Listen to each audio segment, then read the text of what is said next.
Night 2, King of Trios. Biggest night of my career. Tatanka, me and him one-on-one. I can remember watching him Saturday mornings, WWF. This is the big one. I'm gonna get it. Oh my God, shut up. I don't know why he's talking right now. Listen, why are you talking? Listen, you need to understand one thing. As a member of Fist, you need to do what we say. Give me this. What we say when we say it. Now, I know what you're thinking. You're just the second man. You're just, fourth wheel.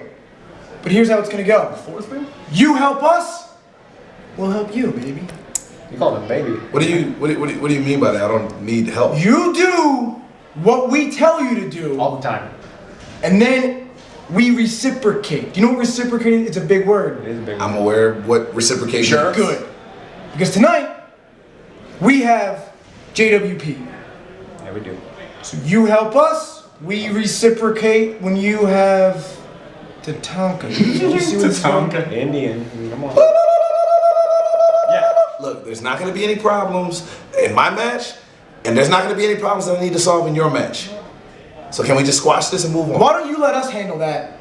You just worry about what we say. And you shut up when we're talking, all right? Why you wearing a red headband? I don't even match.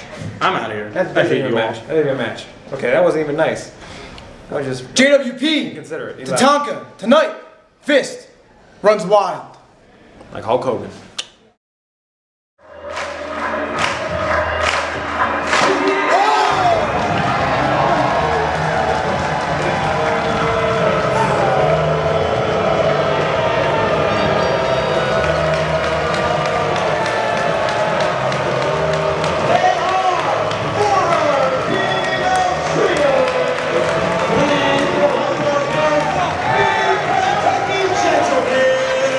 Suck!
Well, does Team JWP know how to make an entrance or what? Fans of Chikara, thank you for joining us for night 2 of the 2012 King of Trios. This is Denver, Colorado, the man, not the place, being joined at the commentation station at this time by the concierge of Chikara, Brendan O'Donnell. How are you doing tonight? I'm doing super, and I can tell by your voice that you're doing super yourself. Very exciting times here in Easton, Pennsylvania at the Funplex. Another packed crowd here in Easton, and it looks like Yoniyama's going to be starting things off with Icarus, an individual who's one of the most tenured members of the Chikara roster and is also one of the most despised. Clearly. There's no arguing his effectiveness in the ring, but absolutely one of the most hated men in our locker rooms and by our fans. And I believe last night, unless my eyes deceived me, he pulled a pick out of Sugar Dunkerton's hair, who's accompanying Fist to ringside as mandated by Wink Vavasor, the director of fun. I believe he jammed it in his opponent's throat to help him procure a victory. Hopefully that will not be the case tonight. He did indeed. I know throughout the match they were looking for some assistance in nefarious ways from Sugar Dunkerton. He was of no help to them in a physical role, but he did unintentionally provide them with the pick that was used to gain the victory. Well, that's certainly going to be a situation that we're going to want to keep a close eye on to see how that unfolds, how Sugar Dunkerton perhaps will be involved in this contest. Doesn't seem too comfortable with his new teammates. Would you be? Oh! Tell you what, Icarus not too comfortable with that big boot right to the face. Not at all. Here we go. Now Johnny Gargano hopping right in the ring. This Commando Bullshit, she is something. I believe she is making her American debut this weekend, and so far she has been nothing but impressive. But she's in there with one of the best in the biz, and Johnny Gargano. Well, I've seen that you've shown Johnny Gargano respect, not getting it from some of the members of the Chikara, still chanting after all this time, even though a former Campione de Pareja still not getting that respect. And, you know, with some of the tactics that we've seen employed, perhaps you can understand why. Hopefully, again, we won't see them rely on those shortcuts, especially with somebody the stature of Command Bolshoi, like you said, making her first ever appearance in the United States this weekend. Team JWP last night, very impressive in their victory against the Throwbacks. Yeah, I can't even believe Kuragaki hoisting Matt Classic above her head, able to get him to submit. Unbelievable. That guy's been wrestling for hundreds of years. I can only imagine he's tapped out less than a handful of times. Now, we've seen her put on great displays of power in the past, but that was something. Oh, my goodness. Look at Bolshoi. Fantastic. Oh, deep arm drag from Bolshoi. Oh. Just like that, taking Johnny Gargano down, and Gargano forced to retreat. Well, he's rolled out of the ring. That's going to force the tag. And here comes Kuragaki, the powerhouse. Here we go. Chuck Taylor seeming to want no piece of this whatsoever. He wants Bolshoi.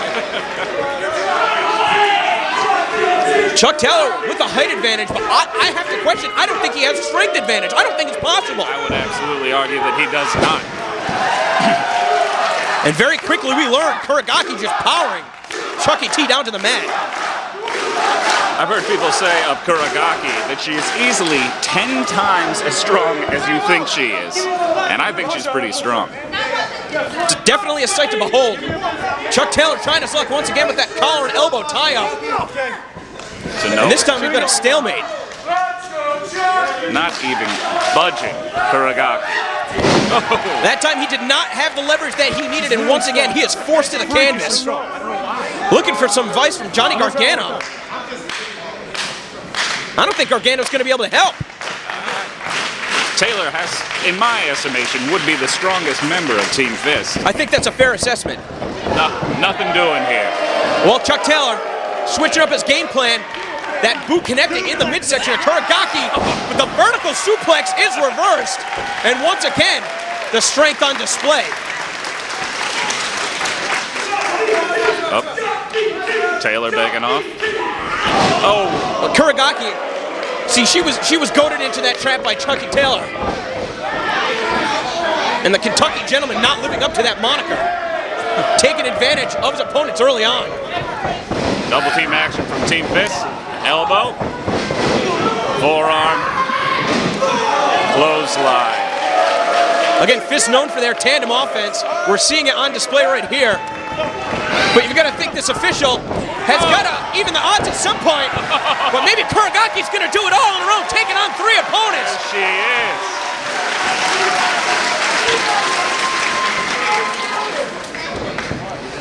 Now Kuragaki sent up Icarus in the corner. Believe that Yoniyama is the legal competitor. Oh no, we saw this last night. Kuragaki using her partners as weapons. Manabushi up. And what goes up must come down. Right in the midsection of Icarus and Kuragaki from the heavens. Goodness. And Chuck Taylor forced to break up the pin. Fist could have been eliminated early on. And you got to think that Fist, I mean, as far as they've gone in the King of Trios tournaments previously, they've got to be favorites coming into this match. I would think so. Not the fan favorites, but again, history is on their side. Absolutely. Now Fist retreating. This is not, Team JWP is not a regularly competing trio in this function. The longevity of Fist has to go to their advantage as well. But so far, Team JWP doing very well in this contest. That's correct. I believe, if I understand correctly, this trio put together by the president of the organization. These are his top 3 representatives to send over to the United States to compete for Chikara. It shows. Forearm after forearm. And Yoniyama, who was on her retirement tour the last time that we saw her, thankfully returning back to a Chikara ring. There's something inspiring about this atmosphere. Super kick from Gargano. Maneuvers like that, the crowd has come unglued. Now going for a pin leg, it's hooked. Only a 2 count. Very close. Yoniyama did not have a lot of power out of that kick out. She's hurt.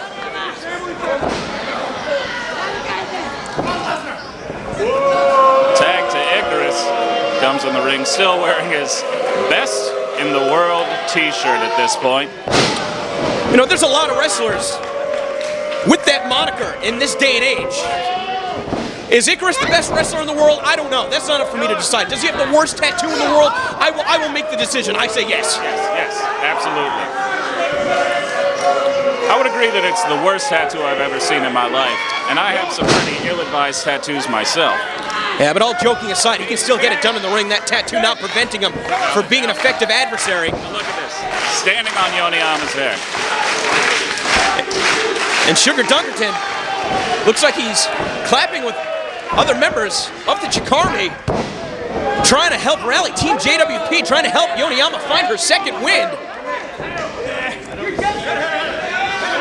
But to no avail. Chuck Taylor, that front facelock applied. Johnny Gargano and Chuck Taylor just putting the boots to Yoniyama. And look at Gargano, wasting time right here, stepping on his opponent's hand when he could be trying to put together another physical attack. Just like that with the body slam. It feels at times that Fist is actually feeding off of making the crowd angry. Now, Yoniyama, clearly a fan favorite here due to her boisterous and bubbly personality, but so far that has not been able to be displayed. And here we... Oh no! Oh no! I don't... Well, I think we were spared from something terrible. But for how long? Rollover suplex. Yeah, some signature offense from Icarus. No, he would not dare send his opponent feet first into the top rope. Looked like it was going for a suplex, converted into a body slam. A very lackadaisical pin. If he had more coverage on the shoulders, that could have been it. Could be advanced by now. And now another disrespectful move, driving Yoniyama face first in that Tom Darkwell, and the shirt has finally come off, much to the chagrin of the packed crowd here in Easton, Pennsylvania. What is he doing right here?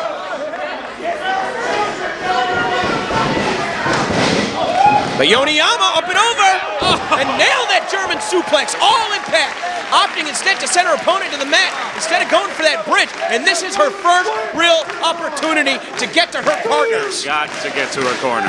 And you know, I'm not sure if she's familiar with the rule system here in Chikara. She seems to be closer to the floor than her partners. That might be her best strategy. But nevertheless, Bolshoi in. Oh! There we go. Bolshoi is up. Oh, goodness. Oh! Still able to pop off that hit scissors. Not sure if she hit it the way that she wanted to. Still able to send Chuck Taylor reeling on the floor. Bolshoi. Now Bolshoi, no hands. Acai moonsault to the floor. Now Icarus back in the ring with Kuragaki. The kick finds its mark. And perhaps going to be going for a pedigree. Appears that way. She's too big. Can't get up. Oh. Just too strong. The Icarus able to put on the brakes long enough for Gargano, and once again we see the numbers game in the advantage of the fist. Kuragaki again taking down both their opponents with a double clothesline. The unstoppable monolith from Japan. And what is she doing right here? Goodness. A double backdrop suplex. Fantastic. Both of the gentlemen hung up on the ropes at this point. And perhaps... Oh, a bit of a slip-up right there. If she was quicker to get in the pin, that could have been it. Instead, Chuck Taylor afforded the opportunity to break it up. But he just finds himself unable to get out of the position, that missile drop kick. Now Yoneyama coming off the ropes and able to use one of Icarus's moves against his partner. And Icarus unable to break up the pin, but able to stop the referee from counting the 3. Yoneyama is out, Bolshoi is in. Oh! And this time Bolshoi able to go into that submission maneuver. Pulling away at the arm of Chuck Taylor. Really stretching the space between the head and the shoulder. But Chuck Taylor able to muscle up. Smaller opponent. And the Ace Crusher taking Bolshoi down. Kuragaki prevented from getting in the ring. Oh, what a pedigree! Right on top of the head. Right on the top of her head. Oh, she kicks out. I can't believe it. It is unbelievable. Talk about kicking out on instinct alone. I'd be surprised to find out that she knows where she is right now. This woman is a stick of dynamite. Now Kuragaki going for the torture rack. That's what she used to beat Matt Classic last night. She's got it. Up. Not releasing. Gargano with another shot to the forehead. Basically no effect. And finally the super kick. You know, it's so difficult. It's so difficult to effectively connect with a submission in a matchup like this, with so many other opponents that you have to worry about. Oh, and Sugar Dunkerton, I think he was trying to pull away that foreign object. Inadvertently. And now Chuck Taylor going to that single leg crab. That's the move that he used to defeat Bryan Danielson to win the King of Trios for Fist. Yoneyama down for 2. Drops here. This is the end of the match. And the end of JW. Oh. Well, Yoneyama not typing out, but the referee calling the match.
Sup, nerds?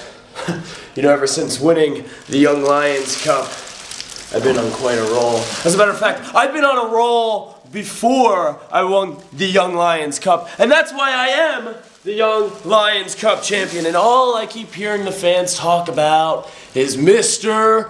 touchdown. Little kids come up to me, Mr. Touchdown, can I get a picture with you and the Young Lions Cup? Sure, kid. Here, hold the football. I'll hang on to the Young Lions Cup trophy. And then I got grown men coming up to me, hey, Mr. Touchdown, what can I do to look like you? Drink your tuna juice, nerds! So, since I'm on quite a roll, things ain't gonna stop there. You see, a lot of people want Mr. Touchdown to fail. A lot of people want to see Mr. Touchdown not make it all the way. But I'll tell you this, nerds. Every match I win, I get closer and closer and closer and closer. And finally, I could go all the way. And it's good.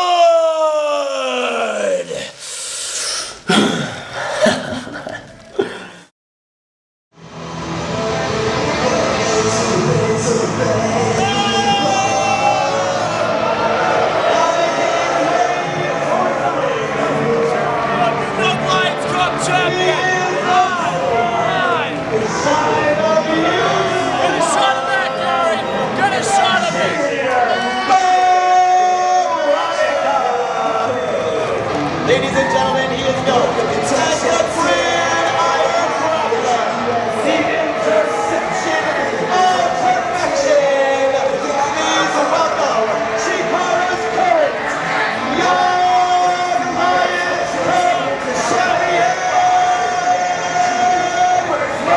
and Johnson, Mr. Touchdown!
Hello, hello, hello, King of of Trios.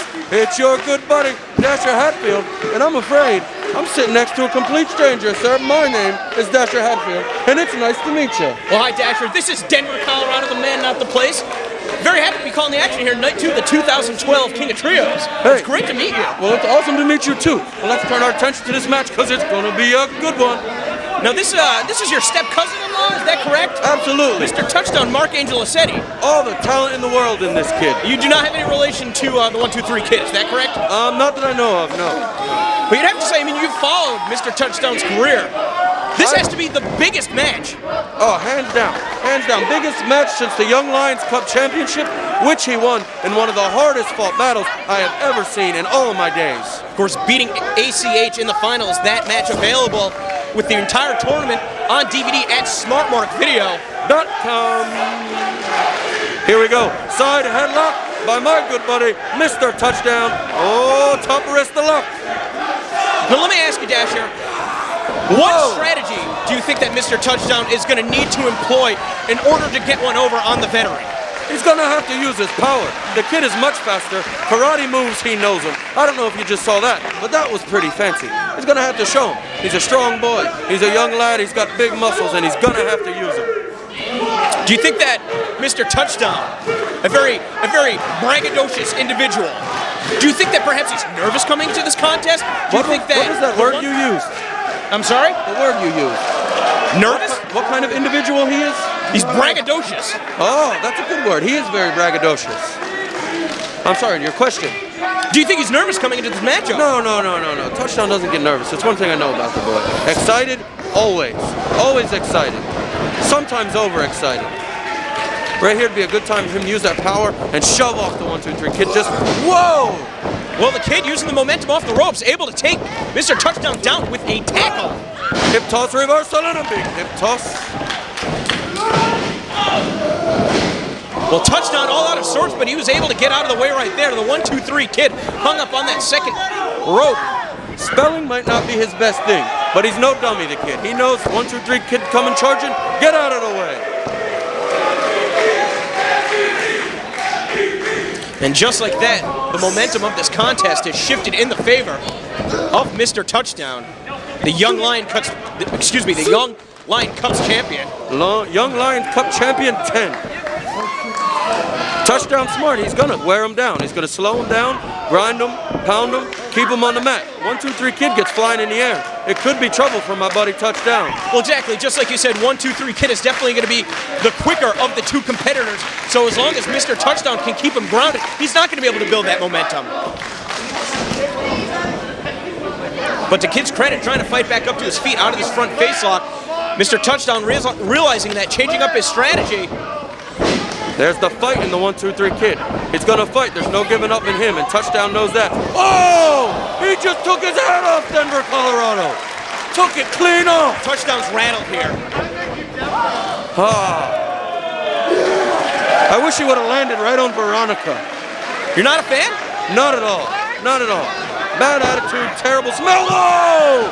All the way to the floor, the 1, 2, 3 kid. Throwing caution to the wind, and the fans behind the 1, 2, 3 kid. Well, you got to think win, lose, or draw. It's definitely going to be a great lesson for Mr. Touchdown. He's going to be able to go back and watch this match to learn where he's making mistakes. I mean, he was not able to get out of the way. Now, what's this over here? Well, Veronica's fallen down in front of the announce table, and Dasher's going to help her out. Mr. Touchdown with the spine buster. Mr. Touchdown's pick up the victory. I'm not sure what happened right there. 1, 2, 3 kid holding his lower extremities. I didn't see what happened over here when Veronica fell down. She seems like she's fine now. And Dasher returning. I don't know what we've seen right here. Ladies and gentlemen, the time will go for 4 minutes, 13 seconds. Your winner, Chikara, the Young Lions Cup champion, Mr. Touchdown.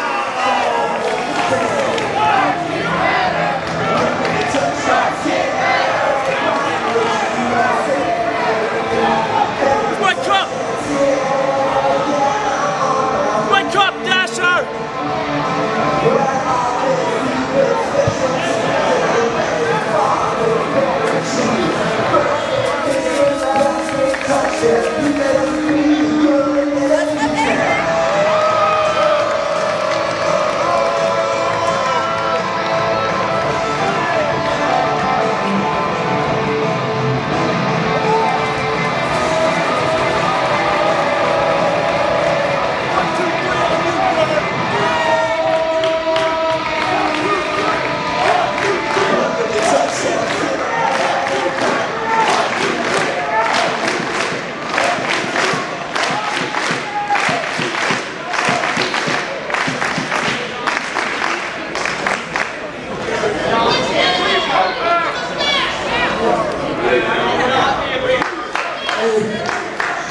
Everybody, I just want to apologize. You guys paid a lot of money to come see King of Trios. And I don't feel like I gave you your money's worth. I fell for the open hand and the tailpipe trick. I can't believe it. Regardless, if you come back tomorrow, I promise you. I know I said this yesterday, but I'll give you your money's worth. Thank you. I appreciate that. I appreciate all the love. Thank you guys.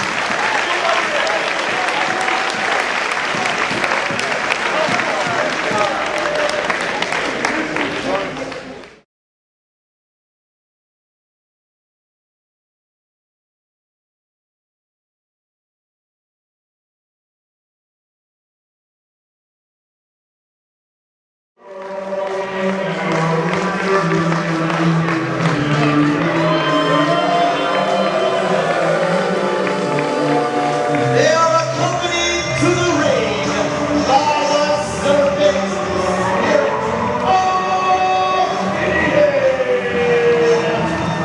Please welcome first. He is the Prince of the Toilet. Ladies and gentlemen,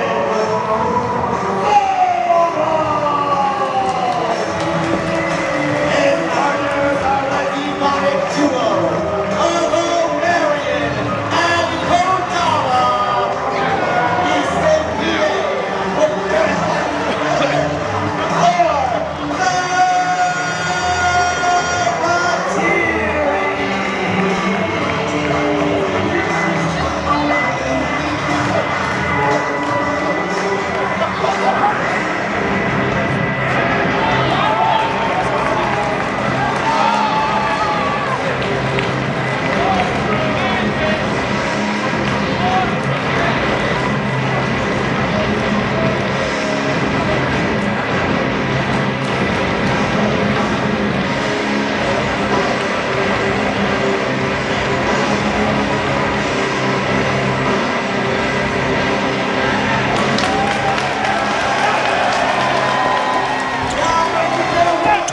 Oh, wait a minute, we are off and running here. Folks, there wasn't a bell, but I got to call the action. Leonard F. Chikara being joined here by Denver, Colorado at ringside. The second of our 4 quarterfinal matches. And Ophidian just standing in the middle of the ring. What's going on? The bell hasn't officially sounded. I mean, this contest is not underway. But the material, we're not waiting. Well, Ophidian is on orders from Delirious to not only win here at King of Trios, but also to take out the Spectral Envoy. And they attacked him before the bell, and you see Ophidian nodding his head approvingly. And jumped him before the bell. Now all 3 members of the Spectral Envoy in the ring.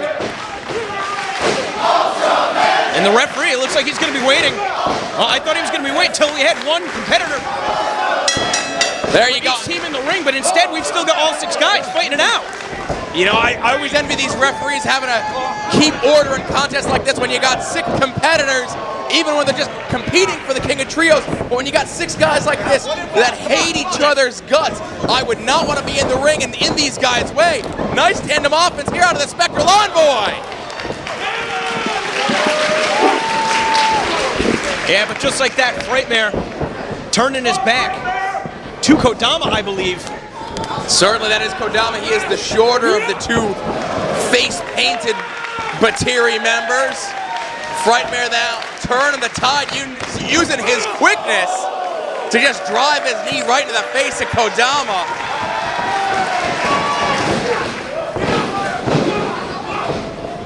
Series of clotheslines blocked and ducked there. Frightmare rolls through. Kodama holds on to the ropes. Well, Kodama elevated him up and over, drop kicking him off the apron. And Ultramantis rushed into the ring trying to take down Cobalt. Our rule system here in Chikara, you roll to the outside, that's as good as a tag, and that's why these 2 men here, Cobalt, the disgusting goblin, is in there with the leader of the Spectral Envoys, arguably the most popular wrestler in Chikara history, and Ultramantis Black rolls him through. And just like that, we could have saw Delirious's plans go right down the demon's toilet, pardon the pun. Well, Ultramantis effective with a series of Japanese arm drags. Now just flipping his body on on the floor, able to take out Kobold, but how much damage did he do to himself in the process? And fans, you saw in our most recent event center, Ultra Mantis Black leading the Spectral Envoy. This is the second time this grouping of the Spectral Envoy has been in King of Trios. They were eliminated in the first round last year. They made it to the second round this year, but they've got a tall task in here as Hollow Wicked now trading shots with Obarian. Yeah, Chikara, I hate to say it, but I mean, I'd have to give the advantage in this contest to the Batiri. I mean, Frightmare only recently coming back from that injury. The Batiri's been working together as a well-oiled unit the entire time. Let's not forget, we don't know what Ophidian is going to be looking to do on the outside, if anything at all. Hopefully that will be prevented. That's right, the numbers game, Denver, is definitely in the favor of the Batiri. And folks, I don't even know, Delirious could be here. It's not like he's gonna play his hand and let everyone know that he's here. Oh, and as you just mentioned it, you saw Ophidian grab the leg. That shouldn't be tolerated.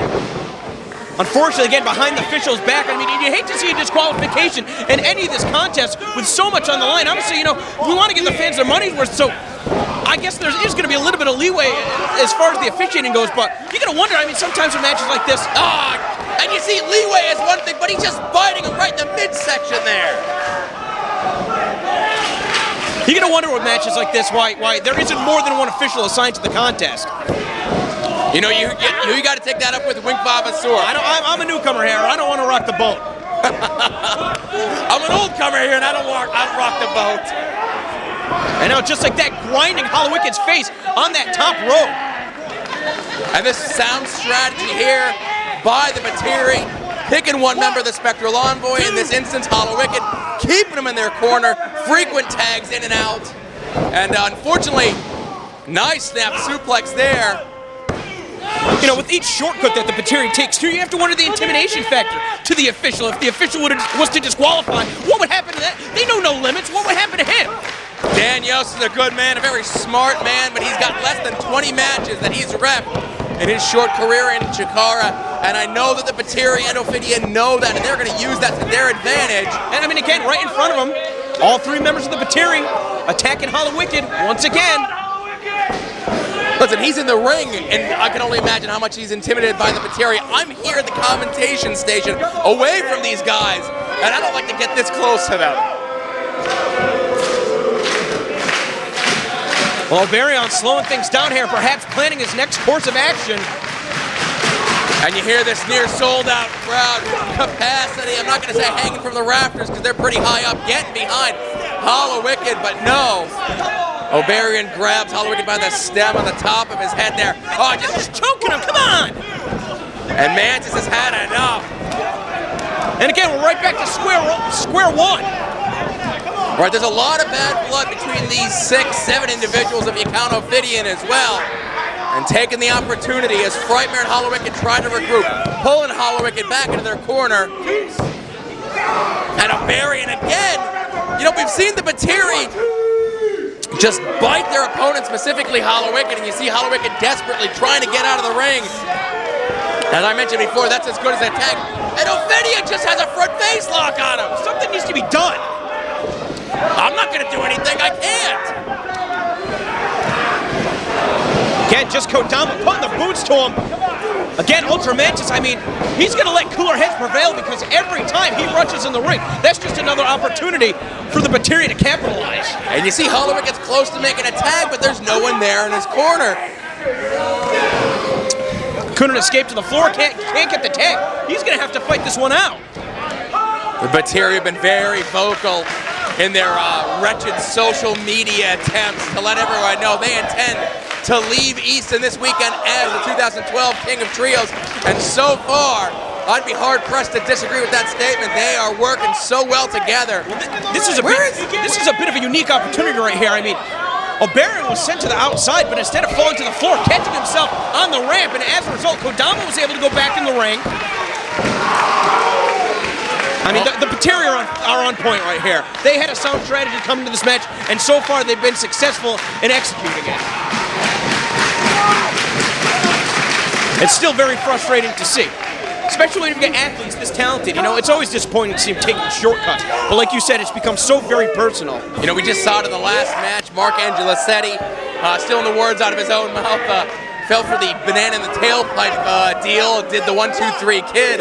Mark Angel said he getting a huge victory on a roll in singles action after winning the Young Lions Cup in our last Midwest. John and Hollowick, the very first Young Lions Cup champion here, fighting back against Cobalt as Cobalt just drills away at that back. Again, how aggressive are the Bateri tonight? I mean, Cobalt, even in diminutive in size when compared to Hollowick, it's still just going tooth and nail.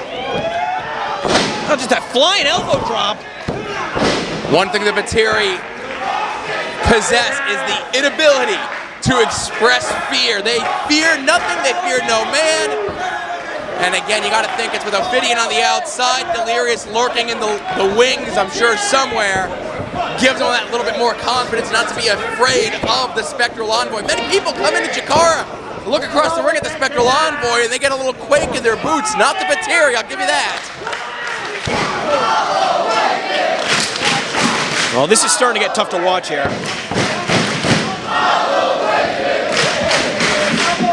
Hollowick has taken a lot of punishment here. The Bateri now feel they're firmly in control. Hollowick out of the way! Cobalt all the way to the outside. Finally able to make that tag.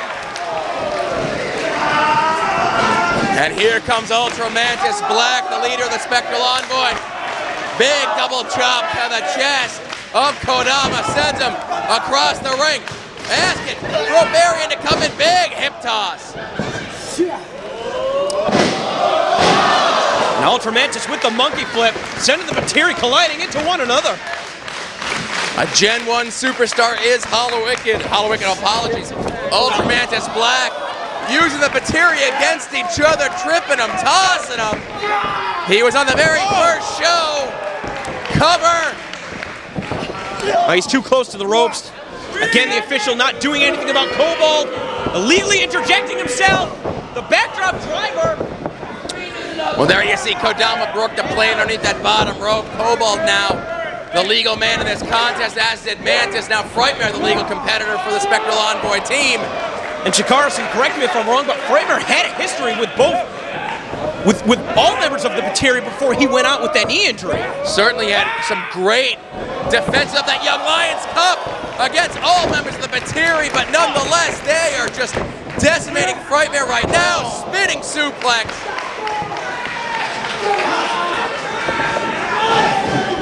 Hollowick missing with the boot. But so does Kodama. But that boot finds the mark. The Enziguri in the corner. Here comes Oberian. Could be going for go to Sleepy Hollow. Oh no! Oberian had it blocked. Well scouted. Knee right to the mush of Hollowick.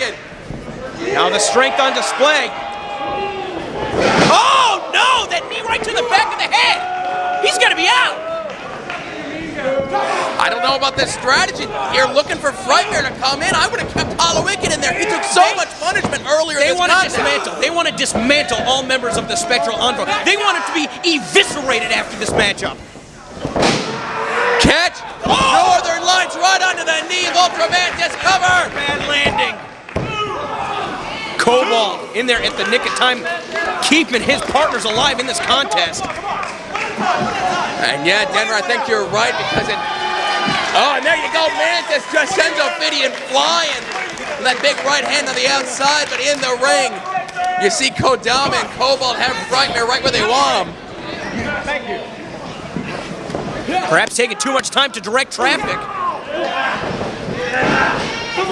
Cobalt sent to the floor. Ultra Mantis right on top of him. We got Oberian and Frightmare fighting in one corner.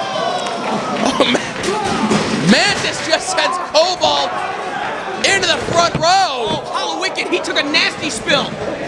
Oh, he just landed on that ramp, yeah. Well, Frightmare holding on. Oh, no. Oh! Blockbuster right across the knees. This Not could sure be if that over. worked the way he wanted it to. Well, we won't find out. Because both members of the Spectral Envoy in there to save Frightmare. Frightmare wisely here getting out of the ring, breaking that plane. The time is now for the Spectral Envoy. They've isolated Oberian. Mantis slams him. Wraps him up. Hollowick is up top. What do they have in mind here? Nowhere to go! Killed him with that double stop. but Hollowicked went to dive on O'Barry. And the Spectral Envoy advanced to night 3.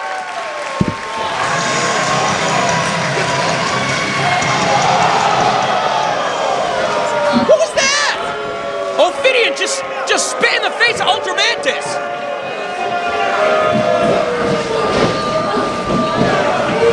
And now putting the boots to Hollowicked. Somebody's got to stop this.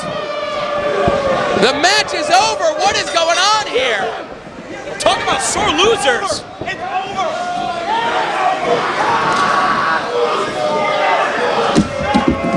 I'll tell you one thing. This isn't going to sit well with Delirious.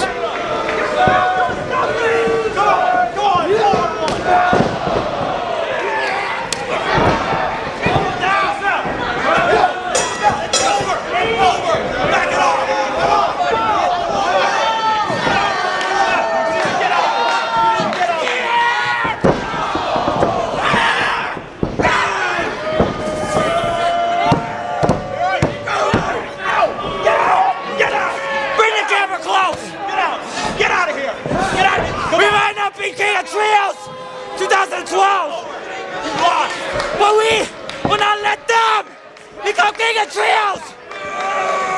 They are done because the Bateri. The Bateri knocked them out.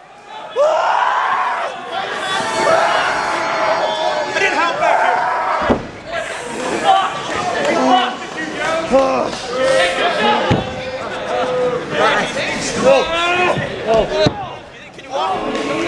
Why, man? I gotta walk. I need help back here. Where's Wicked?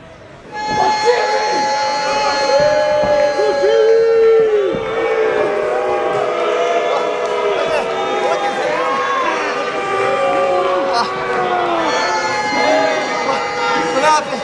We won. Wicked! Wicked! We need help! We need help!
And right there, I'm pretty sure, as you can see, Ebeson was clearly threatening the colony with a can of mace. Oh, perhaps it's bug spray? Yeah, it's definitely bug spray. That is exactly what it is. If that's from Japan, that could possibly be unregulated. I would think so, and how he smuggled that into the United States of America would be beyond me. Well, FDA regulations aside, Like I said, I am so excited about this right now. I'm going to put this one out there. Ebeson, easily one of my biggest influences in professional wrestling. Getting to sit here ringside is a real treat for me. again, Chikara doing an incredible job with the lineup for the 2012 King of Trios, of course. Representative of some trios that were eliminated last night, night one of the 2012 King of Trios.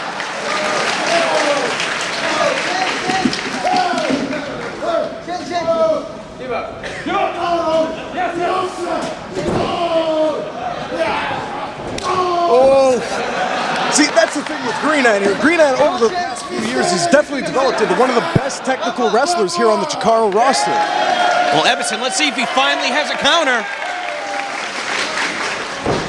Unfortunately, instantly put right to that hammerlock. Rolled those dice and got snake eyes. A few of the elbows find the mark. Now able to, just like that. He was very close to applying that side headlock, though. I'll give him credit for that. I'll tell you, I've been in his position many a times where I have no idea how to get out of a hold. So I sympathize with the man. Well, to Ebeson's credit, he's certainly very good at throwing his opponents off their game.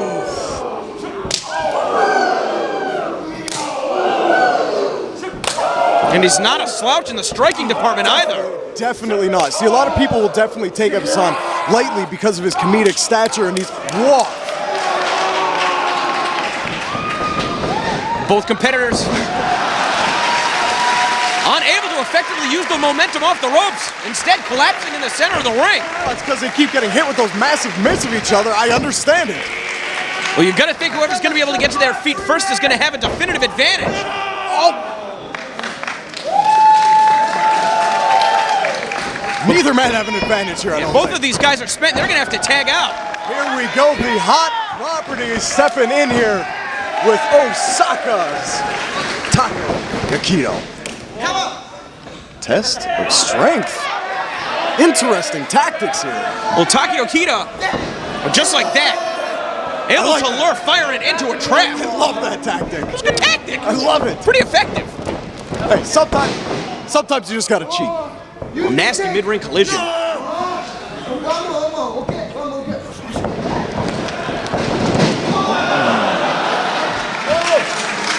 Both men going to the same page of the same playbook. Looking to trip each other up.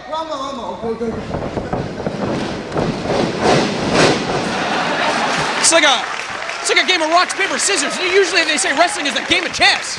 And it's quite like synchronized swimming right now. Minus the nose plugs. I'm drop kick, okay?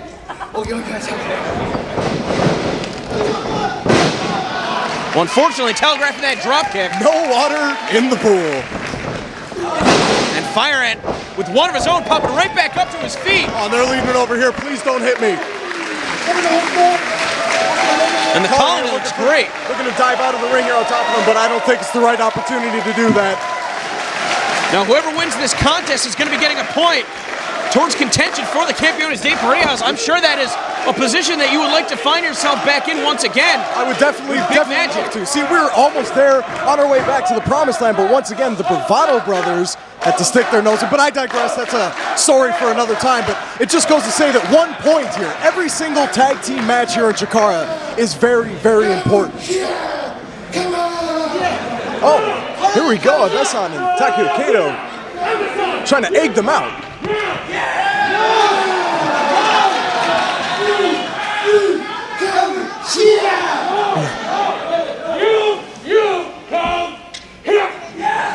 Osaka Pro wants to duke it out on the floor.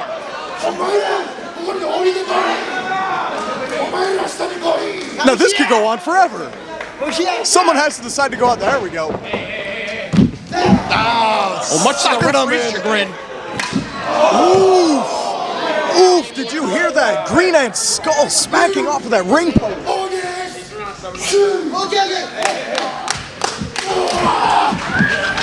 Well, Ebison put on the brakes. The knee finds the spot right in the solar plexus. Now he's gonna go for the other side. Hopefully he has better luck here. Another reversal again. Whoa! Oh yeah! Well, Ebison causing the distraction.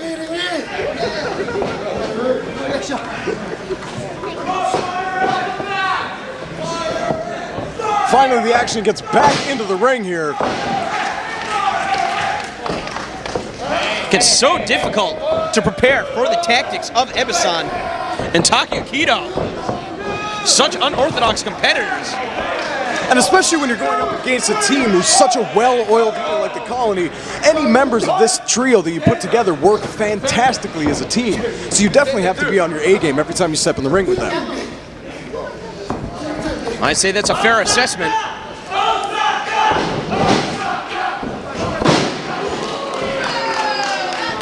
See, that's what it is. You know, he's just in there. He's just doing what he needs to do to get the job done. And hey, I'm all for it. That flipping senton, all of his body's weight crashing down on an opponent's chest. Osaka Pro referee Yoshino with the count of 2. Very popular here in Easton, Pennsylvania. Who wouldn't be when compared to John Barber?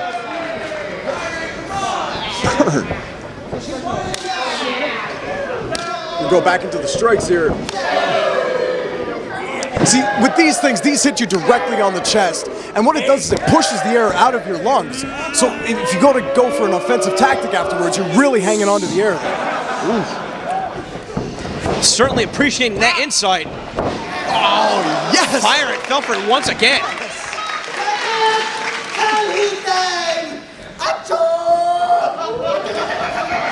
A number of shots to the midsection.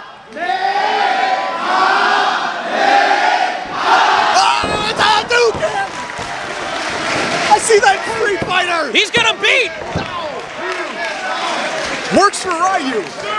Works for Ryu.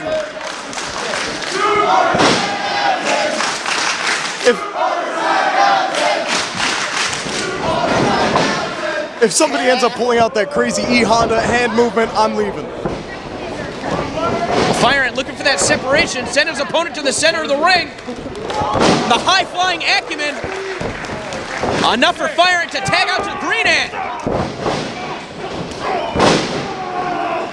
And Green Ant's the one that's on fire right here. Look at the strike, just manhandling his opponent before slamming him down to the mat. Adding that extra spin in there to get the man dizzy, to get the blood flowing to the brain. And a great standing splash. There you go, and you're not going to get a pin when Ebison is that close. Of course, these tag team matches, almost as though you need eyes in the back of your head. And speaking of heads, that flying headbutt. Taking a page out of Soldier Ant's book, and this is where they become very dangerous, the Colony. Oh, just guiding him into that Manhattan drop, and the drop kick to the face.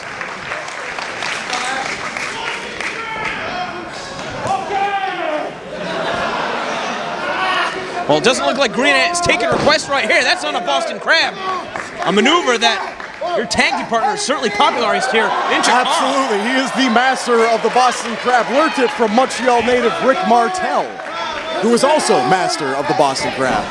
See, Green Ant making a huge mistake right now. He's trying to play around a little bit. He's having a good time. Oh! Well, I think it might have been Ebison that made the mistake. That one backfired thoroughly. Well, Green Ant back up to his feet. One more. The man is going to try it again.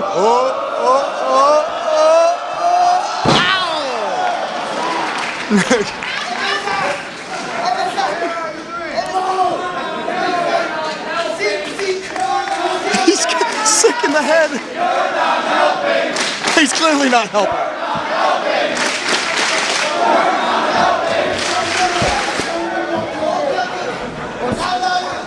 Team Osaka Pro here discussing strategy.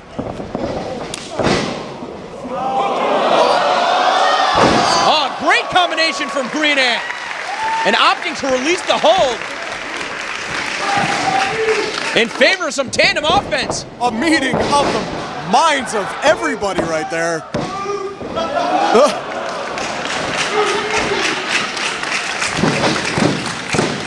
Well, all four competitors in danger of being pinned. This is one place you don't want to be against the Colony. Yeah, Team Osaka Pro in danger of being wiped off the face of the earth by the Colony.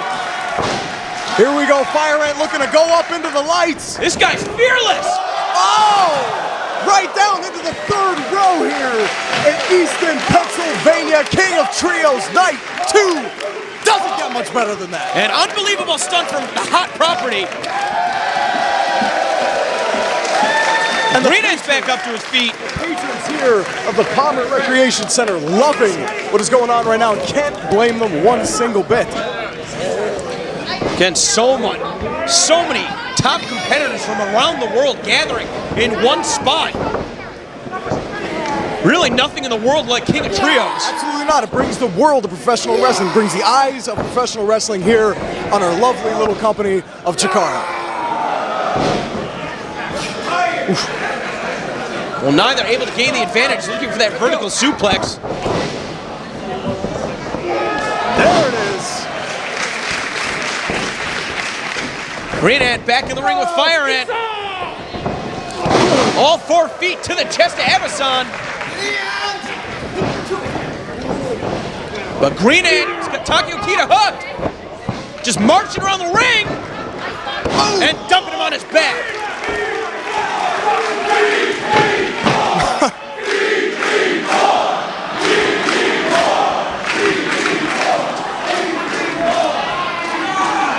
An interesting hold here. Almost like a combination figure 4 cloverleaf ankle lock. I mean, pressure being applied, it seems, on both knees, the ankle, as well as the pressure on the lower back. I mean, very ineffective hold. Takeo not tapping out right now. Yeah, Avison's gonna get in there. He's gonna help his partner. He tried to get on, he tripped up. He tried breaking the hold, he hit the wrong guy. That's what happens sometimes when you're not accustomed to tagging with somebody. Natural instinct just kind of takes over.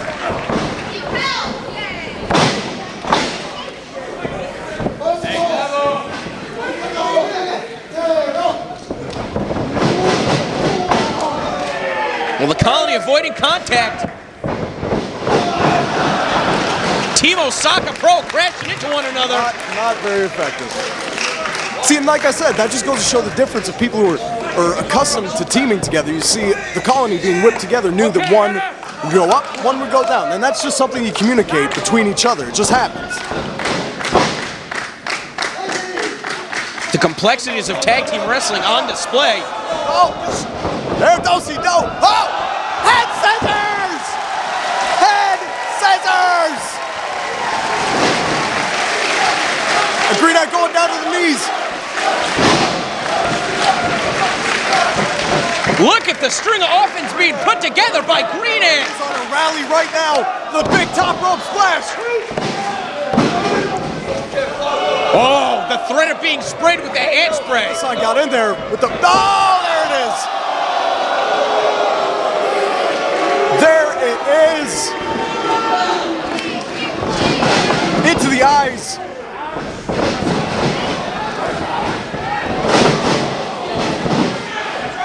Well, this could be it right here. The leg is hooked. There it is. There it is.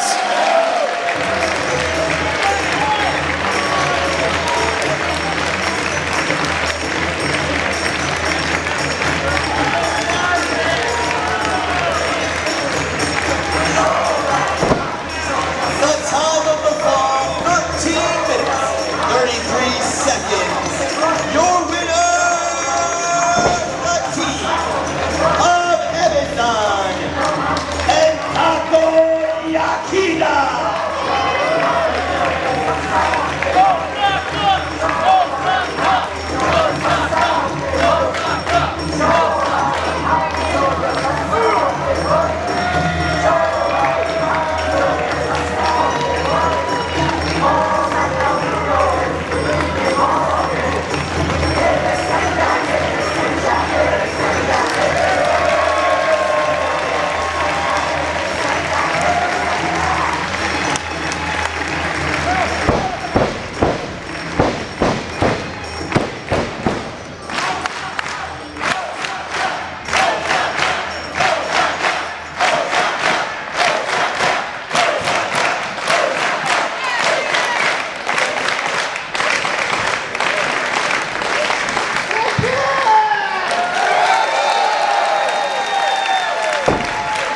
everybody to King of Trios night number 2. Quarterfinals action between the Sendai girls and the team of Quack, Manami Toyota, and Jigsaw LFC by my side. Learn of Chikara. Gavin, it's academic from here with the final qualifying matches for this round of King of Trios. We've already had 2 teams qualified thus far in Fist and the Spectral Envoy. One of these teams are going on tonight. 3, one of them are going home. Absolutely, so much at stake here in the quarterfinals. These girls have come a long way. They want to take that King of Trios title back to Japan with them. Of course, the Sendai sisters, Chisako and Sachiko. On the outside, but right now, Satomura, who just this past May had you know what? The Sendai girls team had a great set of matches when we were in New York just this past May. Satomura, the singles match that she had with Sarah Del Rey. Chisako and Chisako had that tag match at the Bravados. I'll go on record and say that was one of my favorite matches thus far this year, but they are faced with possibly the greatest trio assembled. Lightning Mike Quackenbush in the ring right now, Jigsaw on the apron, and when you say the word legend, especially with female wrestling, there's only one name that comes to mind, and that's Manami Toyota. That's a universal fact. I have to concur, LFC, the match that the Sendai sisters had with the Bravado Brothers was one of my favorite matches as well. And in the ring, Satomura matched her skills against the head trainer of the Chikara Wrestle Factory, Mike Quackenbush. A little bit of feeling out process here. I don't think these competitors have ever squared off in any shape or form. Quackenbush, a veteran of the mat game, the master of 1,000 holds, but also just as many escapes. But it's difficult to escape getting kicked in the face other than just getting out of dodge. Quack showing his approval. You gotta watch out for those kicks.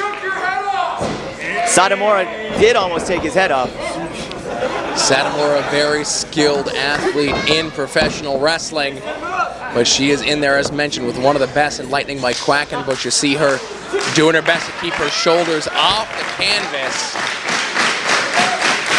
but also not to get into a submission predicament here. Yeah, they don't come much more intense than Satomura. Quack is going to definitely have to stay on her, keep her grounded. Take away those lethal kicks that she likes to do. There's shot right to the chest. And you see as Quackenbush has Satomura's legs locked up, he is also putting his knuckles on the inside of her knees to put added pressure on this hold in the hopes to catch her in a pinning situation. And as I say it, we almost saw the match finish before the other 4 competitors got in the contact. It's just that quick. It can happen just that quick, but Satomura now trying to come up with a game plan here, how she's going to get out of this, and Quack turning it over into another submission hold, chaining right into that Boston Crab. And he is sitting low on Satomura's back as Quackenbush. Oh, look at this, Gavin! Look at that, the power. Muscling her way out of that one, and now reversal. Satomura now with Mike Quackenbush in a side headlock. Goes behind, down goes Mike Quackenbush. And he hit the canvas there hard as you see Satomura trying to use a little bit of her quickness to stay ahead of Lightning Mike Quackenbush. But again, they don't call him Lightning for nothing.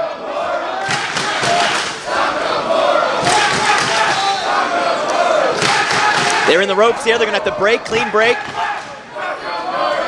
And you know, this is a very different contest than the previous trios contest earlier this evening. The Spectral Envoy versus the Bateria. It was a war. I was trying to get some word backstage on the condition of the Spectral Envoy. No words there behind closed doors with our doctors. I know Frightmare wasn't in good shape, but what to say about Ultramantis Black and Hollow Vicky? Will they even be able to compete tomorrow? It'll be interesting to see as Quackenbush now showing that speed here. Oh, but Satomura takes him right back down. Going after that knee, and Quack tags out to Jigsaw. That's enough. Sendai Sachiko coming at Jigsaw with everything. He sidesteps the drop kick. going for a waist lock. She's gonna elbow her way out here. She's giving away a lot of height.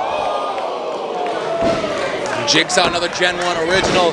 He's seen them all come and go here in Chikara.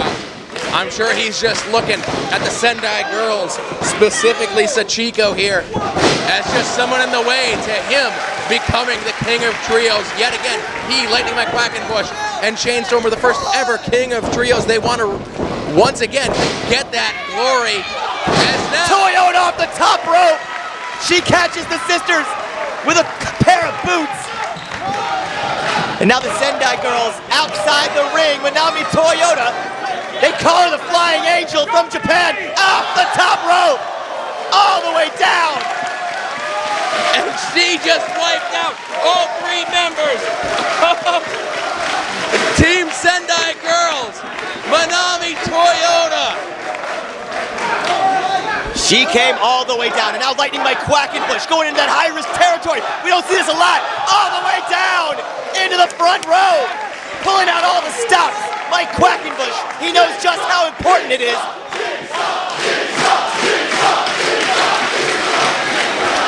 And we've got almost a car wreck here on the outside. Bodies strewn about. As Quackenbush and Toyota, the veterans of their team, make the decision to put the younger member of the team, Dash Chisako. You gotta win the match in the ring. Double shote by Toyota and Quackenbush. All the way down goes Dash. Then Manami Toyota back to the top rope. Where's she gonna fly? That's how she won the match for her team last night. There's the save. Right there. Her sister, Sendai Sachiko, making the save. And I've mentioned it many a times, you see a lot of strategy here. Oh no, we're gonna see the Cyclone. Almost the Cyclone suplex. Just like I'm sure any young female Japanese wrestler has watched and studied the tapes, the footage of Manami Toyota, as Chisako was ready for that.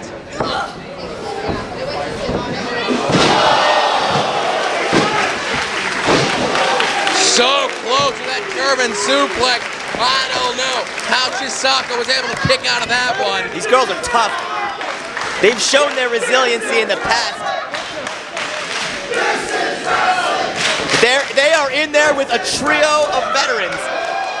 This is definitely got to be one of the toughest tests for all 3 of these young ladies. Definitely as a trio. Very dangerous hold to be in. You hear the fans chanting, tap. You really can't convey to the referee that you give up when both your hands are trapped up and there's a language barrier. Quackenbush, though, still has Chisako in the center of the ring. Toyota and referee Jonathan Barber admonishing a legend to tell her getting out of the ring. Be honest with you, Gavin, if it was me as a referee, I'd just kind of let her do whatever she wants. Well, right now, Mike Quackenbush, you can see he's got that left foot firmly planted on her knee, on Chisako's knee. Referee John Barber making sure there's no accidental hair pulling. Quackenbush sends Chisako in. And folks, I apologize about my constant mispronunciation of these young ladies' names. I really do apologize. It's been a long weekend, not as long as it has been for them. And if they look to be successful here in Team Sendai Girls, they need to be victorious here and win 2 more times tomorrow night. Chisako ducks the line into the wheelbarrow position. Beautiful! Came right down with the ace crusher. Doesn't hook a leg though. That might have been a youthful mistake. Sachiko now in with the tag. She drilled Mike Quackenbush with that DDT. Sachiko needs to be careful here, taking a little bit extra time and crushing down with that senton right across the face of Lightning Quackenbush. Only 2, and that could have been all Gavin. Quack getting that left shoulder up. Sachiko now trying to get Quack into the fireman's carry position, but Quack puts on the brakes. Widens his base, knee to the midsection here, getting out of this hold. A 3rd time looking for that palm strike, the shote. Watch out for the palm strike. Evaded by Sachiko. She nails the missile drop kick. Quackenbush is outside. And there's Manami Toyota, the woman who made that maneuver famous. So showing Sachiko just how it's done. And now these two fighting Joshi warriors here. And Sachiko just ate the boot of Manami Toyota. Did she ever? She is at the mercy of Manami Toyota right now as she goes into the ropes and drives hard. We've seen a lot of competitors, both male and female, deliver that missile drop kick over the course of this weekend. None do it with the power and the accuracy of Manami Toyota, as you just saw there. One more. From high up above, from somewhere in the clouds goes Manami Toyota. And she's just measuring Sachiko and again drills her with that missile drop kick. That has got to be it. Manami Toyota makes the cover. And no! Sachiko kicking out like some 3+ missile drop kicks. I don't know about kicking out. It looked like she barely got a shoulder up on that one. She desperately needs to make the tag to Sachiko as Jigsaw now in the ring and just kicks her right in the face, right in the chest with those devastating kicks. Oh, Jigsaw's not pulling anything here. Semi-finals. The winner of this will go on to the semi-finals. It's on the line right now here in Easton at the Funplex. And you see Jigsaw break the plane after that huge DDT. Quackenbush can now make himself the legal person. Going for the Black Tornado Slam. Nails it! Right in the center of the ring. Quack hooks her up. That's 2. And how did Sachiko kick out of that? I'm not really sure what she's running on right now. Well, Mike Quackenbush is going right back to work as he's heading up to the top rope himself here. And Sachiko's up to her feet. She's back on her feet. Mike Quackenbush rolls out. Watch out for the pole. Mike Quackenbush accidentally nailing his partner. Jigsaw. Super kick by Sachiko. Chisako nails the stunner. Quack going all the way around. Tornado DDT. Chisako up. Satomura. Goes to the rolling soul butt. Only a glancing blow. That one got all of it with that kick. Right in the side of the temple. Airplane spin. Oh, it drives it down to a Death Valley driver. She hooks that up. That is it. The Sendai Girls go on. The Sendai Girls. Sendai Girls going to the semifinals.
all my life. Trios ain't nothing bigger.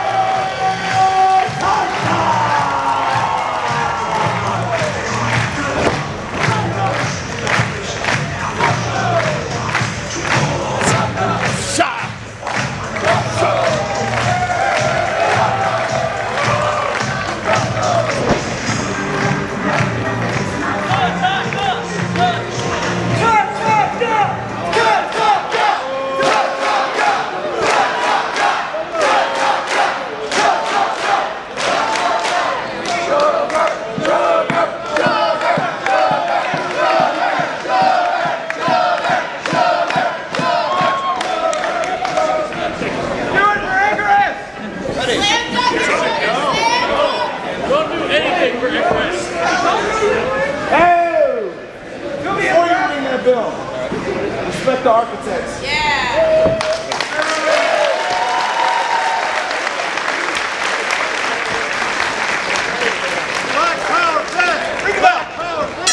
There's the bell singles action. Leonard F. Chikara being joined by a man who will be competing in the next round of King of Trios with his partners Icarus and Johnny Gargano in Fist, and that's Chuck Taylor. Chuck, how are we doing this evening?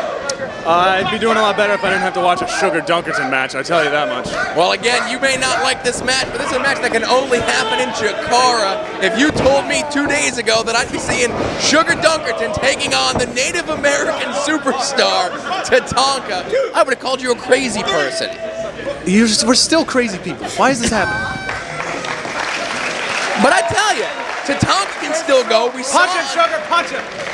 Don't clean break. Shake before the match. I see. Yeah, you know, you were trying to get Sugar to interfere in your match earlier this evening, and you know, I looked away for a second. It looked like he was using that fanny pack to help you guys. I don't know if he's on the same page with you guys. He's wearing your logo on his tights. Yeah, we have purple tights, and we intentionally didn't wear them because we don't want to match him, because that's how much we hate him. Wink Vavasaur is an idiot. He's making his team with this loser. I hate it. You need to get one of those fancy long sleeve armband deals like he had with a bunch of letters on them. I'm not going to do that at all. I think that's all a tribute to you and Johnny and Icarus. Oh, wow. Sugar Dunkerton did something athletic. I can't believe it. You know, I'm expecting night 3 last year of King of Trios. There was the 1-2-3 Kid El Generico match that I'm sure a lot of people didn't have very high expectations for, and it ended up being a classic. I expect the exact same thing from this match right here. This is the 2012 version of the Rey de Voladores finals from last year. I'm calling it. This is going to be a classic. Well, Tatanka showed last night in the main event with his partners Aldo Montoya, the 1-2-3 Kid who you just mentioned, that he could still go. And listen, Tatanka fits right in here to Chikara. There's a lot of guys that come in. Oh, look who it is. The best in the world coming to the ring. The best in the world.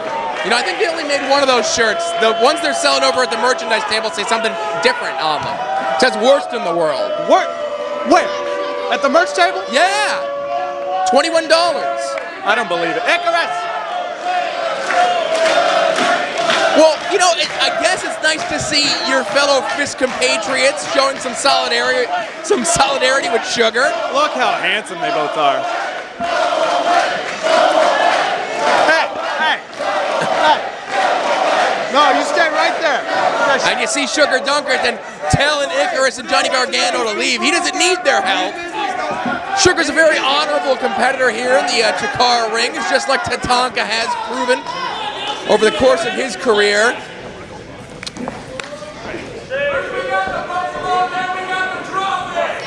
They're not going to do anything. They're not going to do anything. Don't worry, referee Dan. Dan Yost, no relation to the comic book writer, Christopher Yost. Oh, what a nerd. That's right. I'd bring up Wild Dog on commentary, but you wouldn't know what that means either. Nah. Yeah, that's all right. Punch him in the face, Sugar. Punch him. Really, you think that's going to work out here in this? Well, I was going to say he was in control, but Tatanka's definitely got a size advantage. He's got an experience advantage over Sugar. But the one thing that Sugar Dunkerton has is heart. And maybe some of that will rub off on you guys. Johnny Gargano has more heart in his chest than Sugar. Shut up, all right? I always wonder where you were going with that one. His shirt says all heart. Look at that. Johnny Gargano's shirt, all heart. That man has heart. Sugar Dunkerton has melanin in excess. I like those big-time lace-up Converse that he's wearing. Don't say what they are. A name brand sneaker I will not mention. People have been ripping me off for years. Tap out, Sugar, you're a punk. Tatanka here, and again, I don't think these two have ever competed anywhere. It's a first-time matchup that you're seeing here. I think Sugar had that run in the Fed back in what, 94, I think, 95. He had a pretty good. I think he might have been a toddler then. Sugar's a young man like yourself, you know, in your mid-20s, right? Yeah, you say that. It's not like you're an old man of 30 or something. And Sugar here trying to muscle Tatanka over, but Tatanka just is so strong and so big. Poke him in the eye.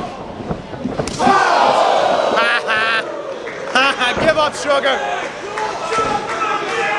It makes me sick that he's wearing the Fist logo on his shirt. Sugar in a world of pain with those knife-edge chops, and you hear them echoing off every wall here at the Easton Funplex. Look at the pain etched on his face. You must be loving this. Tap out, Sugar. And Tatanka knows he is in control of this contest. Oh, Sugar using a little bit of speed here, trying to stay one step ahead of the Native American warrior, Tatanka. Headbutt, knee lift, takes Tatanka down, goes for the cover. Pull the tights. Pull the tights. Player coach is Chuck Taylor here, joining me at. You know, you've got your irons in a lot of fires, whether it be Fist, the Gentleman's Club, the Fightin' Taylor Boys. The Fightin' Taylor Boys. How do you you know, keep so successful and so busy all at the same time? I'm a natural leader, so people are gonna follow me. You know, I was talking to Icarus before, which was a chore in and of itself. He said he's the leader of Fist, and you're saying you're the leader of Fist. On the thing was underlined or whatever, but I was the one player. I was the leader.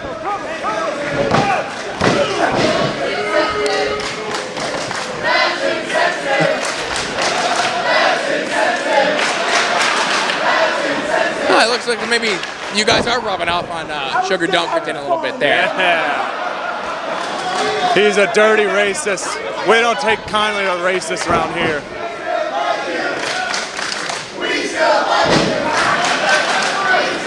Sugar still in control of this contest here. I never liked you. Has Tatanka down here, and again, bite him. Bite him. Bite him. Johnny. Chuck Taylor, you are unbelievable. Johnny. Listen to me. He's not listening. He'll hear when the DVD comes out. Soon, I'm told. Jeez, you guys could be watching this. Yes, you're probably streaming this very show on Monday evening, possibly Tuesday morning. Tap out! Through our good friends at Smart Mark Video. Tatanka back up to a vertical base now. Big suplex there brings Sugar down.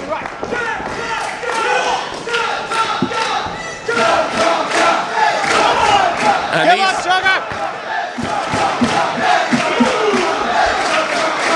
You know, I wonder if Tatanka is successful here and Wink redoes his Chikara metrics and he puts Tatanka in Fist instead of Sugar. That would be awesome. I think you need to talk to Wink about that. You know, if he's going by winning percentages, you guys will be teaming up with the handsome and mysterious stranger soon. How about that guy? He's handsome and mysterious. His lights are bright. Ah. Tap out, Sugar, you're a loser. You know, I think if you came into this this pairing, this grouping with Sugar with an open mind, I think you guys would be like really, really successful. Not to say that you guys aren't successful. You're on your way to possibly. We're on our way to the semifinals. That's right. Chikara, you guys made it to the finals last year? Yeah.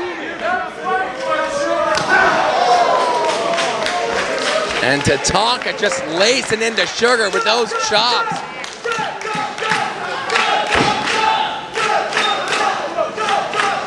You're a loser, Sugar! You're a loser! You're a loser! You're a loser!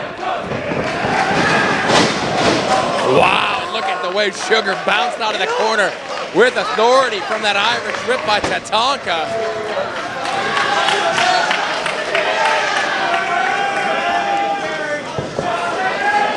You know, I have a lot of free time on my hand. I was talking to Tatanka before, and he is saying he's having a lot of fun. This is the most fun he's had at wrestling in a long time, he said. And I'm sure he'd like to leave the Easton Funplex tonight with a victory. But I don't know. I don't know what the purpose of your partners, Icarus and Johnny Gargano, are doing out here. If you guys don't like Sugar, why are you guys out here to support him? I just like watching him get beat up. This is great. Go Tatanka. That's how you say that, right? Tatanka? That's a weird emphasis on those syllables. They should have made a Tatanka truck. That would have been awesome. Break his neck. Big elbow drop right in the sternum cover.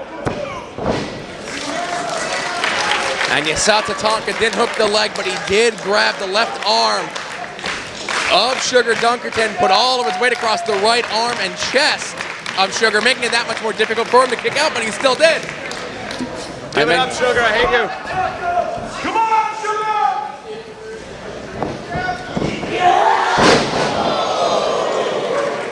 Crushing leg drop there by Tatanka.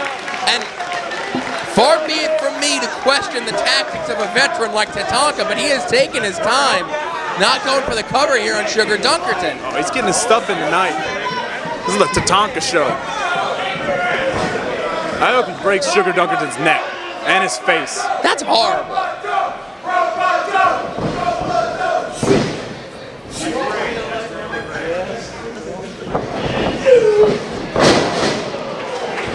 Nicely done with the vertical suplex. Puts him down, cover. Come on, stop kicking out.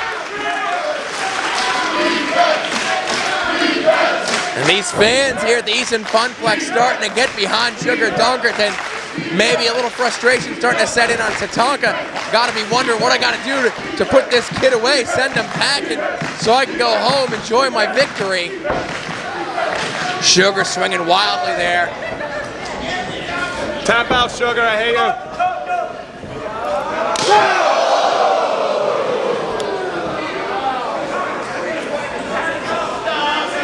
Oh, Sugar Dunkerton hit. Oh, I thought he was going to hit him in the face. And look at that by Sugar Dunkerton. I think he just tripped. Very unorthodox move.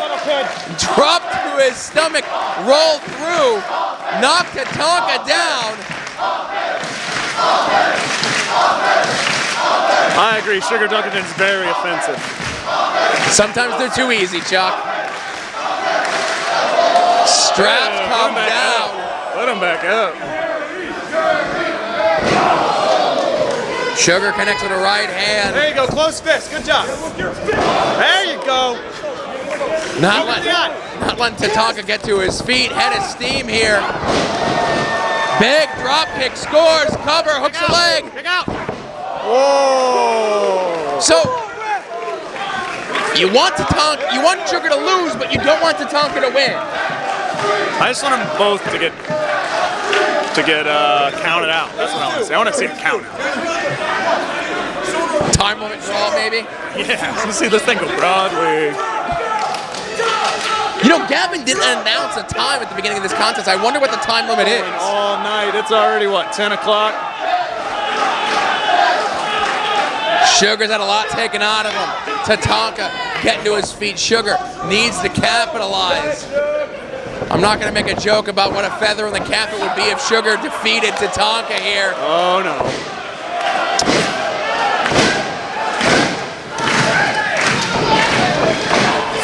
And I don't know if this is the wisest choice here. Oh, that mullet is flowing. Watch that mullet flow. The war dance is starting. Tatanka gets ahead of steam. Comes in, ducks the clothesline. Big chop right between the eyes on Sugar Dunkerton. Oh.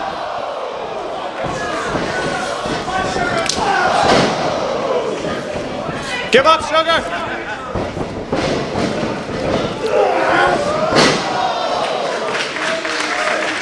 Back body drop there, and again you see the pain just etched on Sugar Dunkerton's face. If he's victorious here tonight, he's gonna know he was in a war with the Native American warrior Tatanka. Hit that engine! Hit that engine! Hit the ropes! Hit that engine? What are you saying, Chuck Taylor? Tatanka up top, waiting for Sugar to get to his feet. Right between the eyes. And what is this? Good job, Icarus! Send him back to his reservation. Good job, Icarus.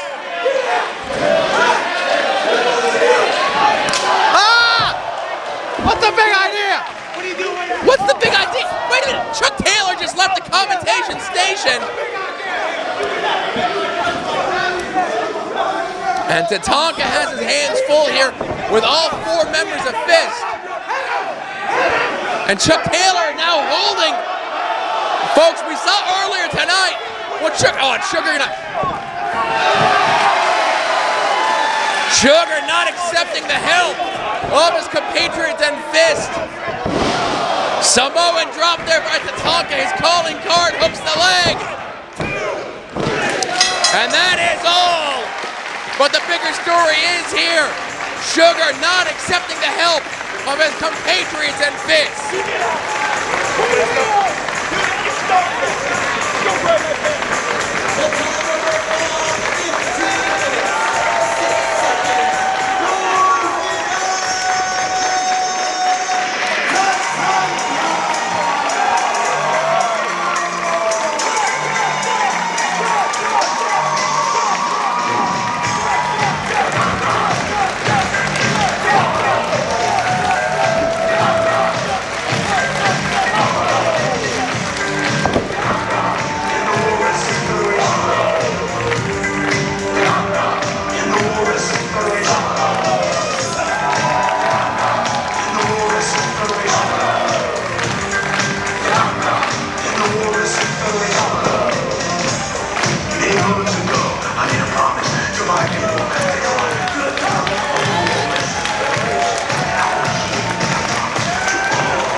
ECW.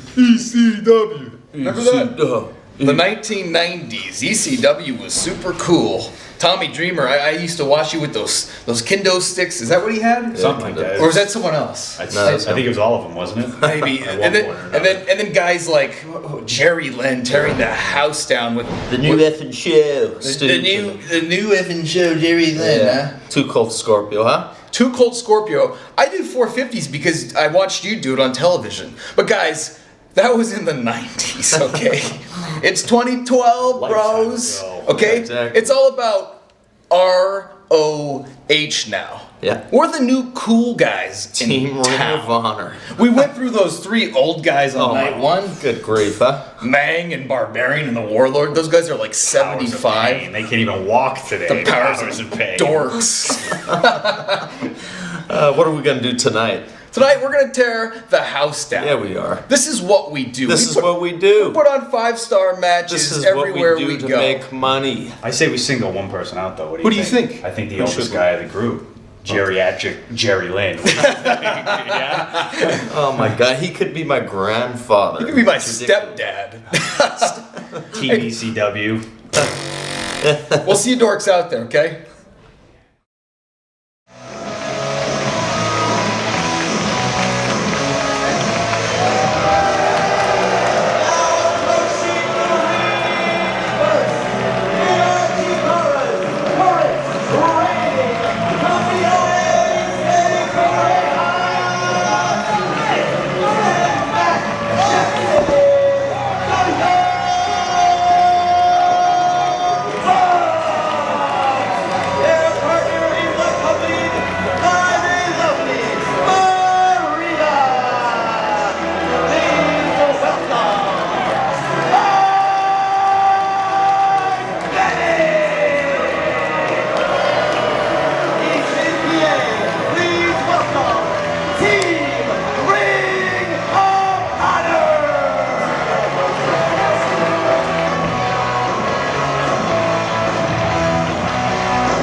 There's the bell, and here we go with the final of our quarterfinal trios contest. Leonard F. Chikara being joined by the man, the myth, the legend himself, Scott Jagged Parker. Quite an introduction. I'm not quite sure man, myth, legend applies, but I'll take it. I'm very happy to see you here at the commentation station for this contest. One of these two teams will be joining the Spectral Envoy, Fist, and Team Sendai Girls tomorrow as we grow ever closer to see who is the 2012 King of Trios. It's a proverbial crunch time, as they would say. But I just got to first of all get something off my chest as this action starts out here. It's plain and simple. The Young Bucks, along with Mike Bennett, Team ROH, are just simply, I'm going to put it out there, they're punks. And you know what, the matter of the fact is they show no respect to anybody. They show no respect to Chikara itself. And clearly, as you see, they show no respect to Team ECW. And hopefully, and I know that this will happen, these veterans will teach them a lesson, and it's going down right now. I'll read to you the same notice our legal team gave me last evening. We were to refer to them as the Extreme Trio. Extreme Trio is what I said. That's what I heard. Might have accidentally called Aldo Montoya a different name last night as well, but Jerry Lynn right now in there with Nick Jackson. And I would agree with you, Jagged, if I may be so bold, that the Young Bucks, when they won the Campeonatos de Parejas at our last night pay-per-view, Chikara Source Rex, they essentially said, we're leaving, taking these belts to Ring of Honor. And they have got themselves a similar-minded bedfellow in the prodigy Mike Bennett. He is someone with no respect, no regard for what Chikara is or Chikara stands for. But I'm okay if he brings Maria around. I will never complain about that part. She is more than welcome here. But as you see, you cannot, and that's the thing with this Extreme Trio, especially with here Jerry Lynn, who is definitely one of the greatest technicians of our generation. You can never take this man lightly. Even though he's on his retirement tour, the man is still in phenomenal condition. I mentioned last night during commentary that the Extreme Trio is everything about that South Philly promotion, all wrapped up into one team. The technician in Jerry Lynn, the high flyer in Too Cold Scorpio, and the innovator of violence in Tommy Dreamer. Every aspect of what that promotion was about is embodied in these three men, and they would want nothing more to beat Team Ring of Honor, which a lot of people talk about as the pinnacle group in wrestling. You know, maybe similar to that group, but I don't agree with that statement. And something that I find very exciting about this, despite the tactics of the Young Bucks and their smug regards and everything, the fact is that you cannot deny their incredible talent. And if you look to that South Philly promotion that you're referring to, the Young Bucks at that time, if they were during that generation, would have fit in perfectly. And that's why I'm very excited to see how this match unfolds. Young Bucks, of course, certainly one of the most exciting tag teams in the history of wrestling. And you don't get to be Campeonatos de Parejas by, you know, winning the lottery or by luck. Sitting next to a former one-half of the Campeonatos de Parejas, looking to get back on that championship trail, I'm very sure. Much so. And I'm eyeing the Young Bucks. I am eyeing them. I am going after them. I'm declaring that right now. Is that what you're eyeing right now? Well, and Maria. Too Cold Scorpio, look at the way this man moves. He moves as quick and as fluid as he did 20 years ago when I first saw him compete on a Clash of Champions on a Wednesday night on WTBS. As he does today, and Scorpio still got the moves. That was funky.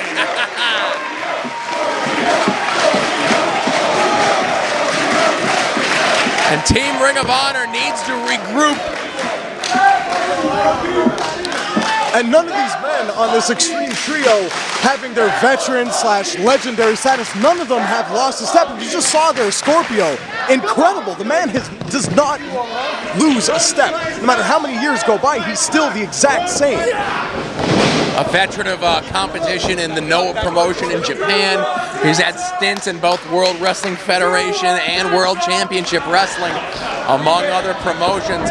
And now Scorpio looking to stay one step ahead of Matt Jackson. But this youngster, one of the quickest competitors in all the world. Nicely done with that drop kick.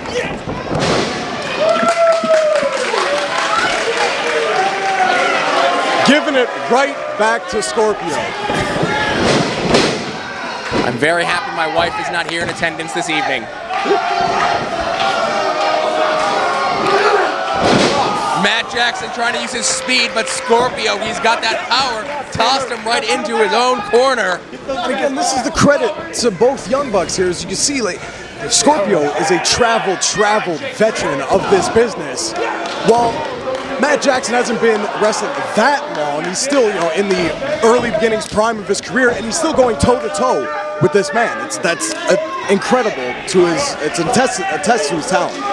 You got to think a lot of these competitors here in Chikara when they face off against these dream teams, if you will, whether it be the Extreme Trio, Team WWF, as we saw last night, the Faces of Pain, who Team Ring of Honor beat last night. You come in, sometimes you got butterflies in your stomach, a little bit of cold feet, but Ring of Honor's team, these representatives, have shown that they don't have that. Maybe their cockiness, maybe their arrogance is what's playing into that. As you see, the prodigy Mike Bennett, Tommy Dreamer has never been a muscle man. But wait a minute.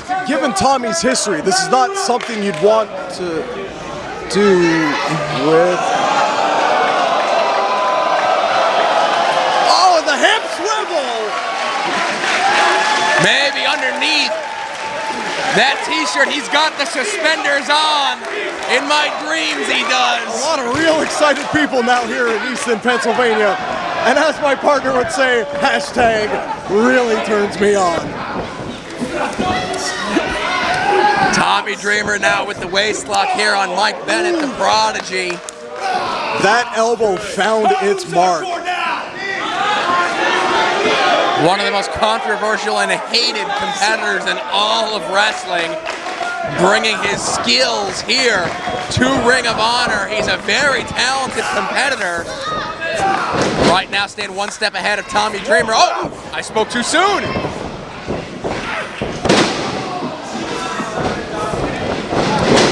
There it is, the innovator of violence always 2 streets ahead. Did you say streets ahead? 2 streets ahead.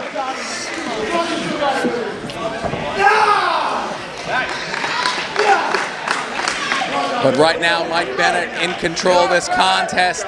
Looking to his corner, Dreamer maybe looking for the tag. And just a handful of hair. Honestly, I can't argue with that tactic, though. Sometimes you just gotta cheat. Sometimes that's just what you gotta do to get the job done. I think that there's something wrong with that chair. Chuck Taylor was saying the same thing when he was out here before. Nicely done with the neck breaker there. Dreamer goes for the cover. As you see, as Tommy reached up for that neck breaker, he grabbed a nice little handful of Bennett's hair, I guess kind of returning the favor a little bit. Turnabout fair play. As Bennett rolls to the outside, that allows Nick Jackson to become the legal man for his team. Big cross body. Dreamer catches him though. Calling over to his brother, and his brother wants nothing to do with that. Nice fall-away slam. Sends Nick Jackson careening to the outside. Inverted atomic drop. And this is where the Young Bucks become very, very dangerous. They got 5 seconds. They're going to make the most of it. Big double back body drop there. Dreamer crashing down to the canvas. See, and this is something you don't want to do. You don't want to turn your back on your opponent. And that might be one of those mistakes. Yeah, that arrogance could easily cost these guys that match. That's right. You want to make mistakes. Sometimes you're in there with guys at the equal skill level as you. But when you're in there with veterans, guys who've been wrestling 20, 30 plus years, like Jerry Lynn, like Too Cold Scorpio, like Tommy Dreamer, you don't want to make the slightest mistake because they will capitalize. And Jerry Lynn, nicely done. Hurricane off the top rope. Oh, tries him face first. Go for the cover here.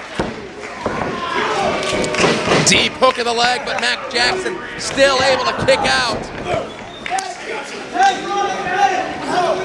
Jerry Lynn now trying to fight out of the Ring of Honor team corner. Doing a good job of it so far, but just the numbers game is too much.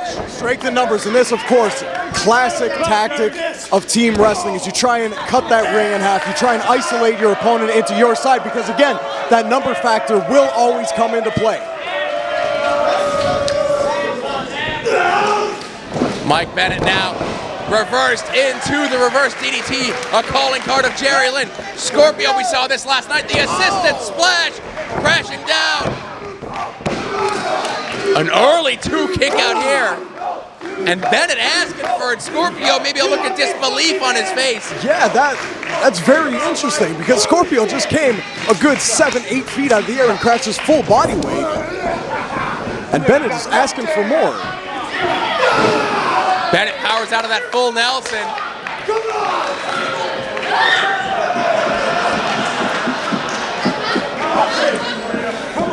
Maria Kanellis maybe getting a little too close to the Extreme Trio corner.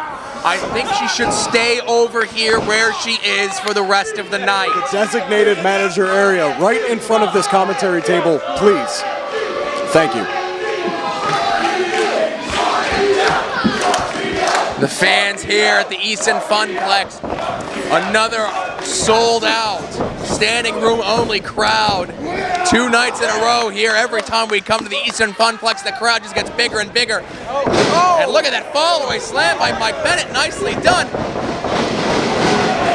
Really? And this is that arrogance that I'm talking about. They have no respect for anybody, then they want respect from people. But the thing about respect is unless you give it, you will not receive it. Mike Bennett now in control. Nice choke slam, but not going for the cover.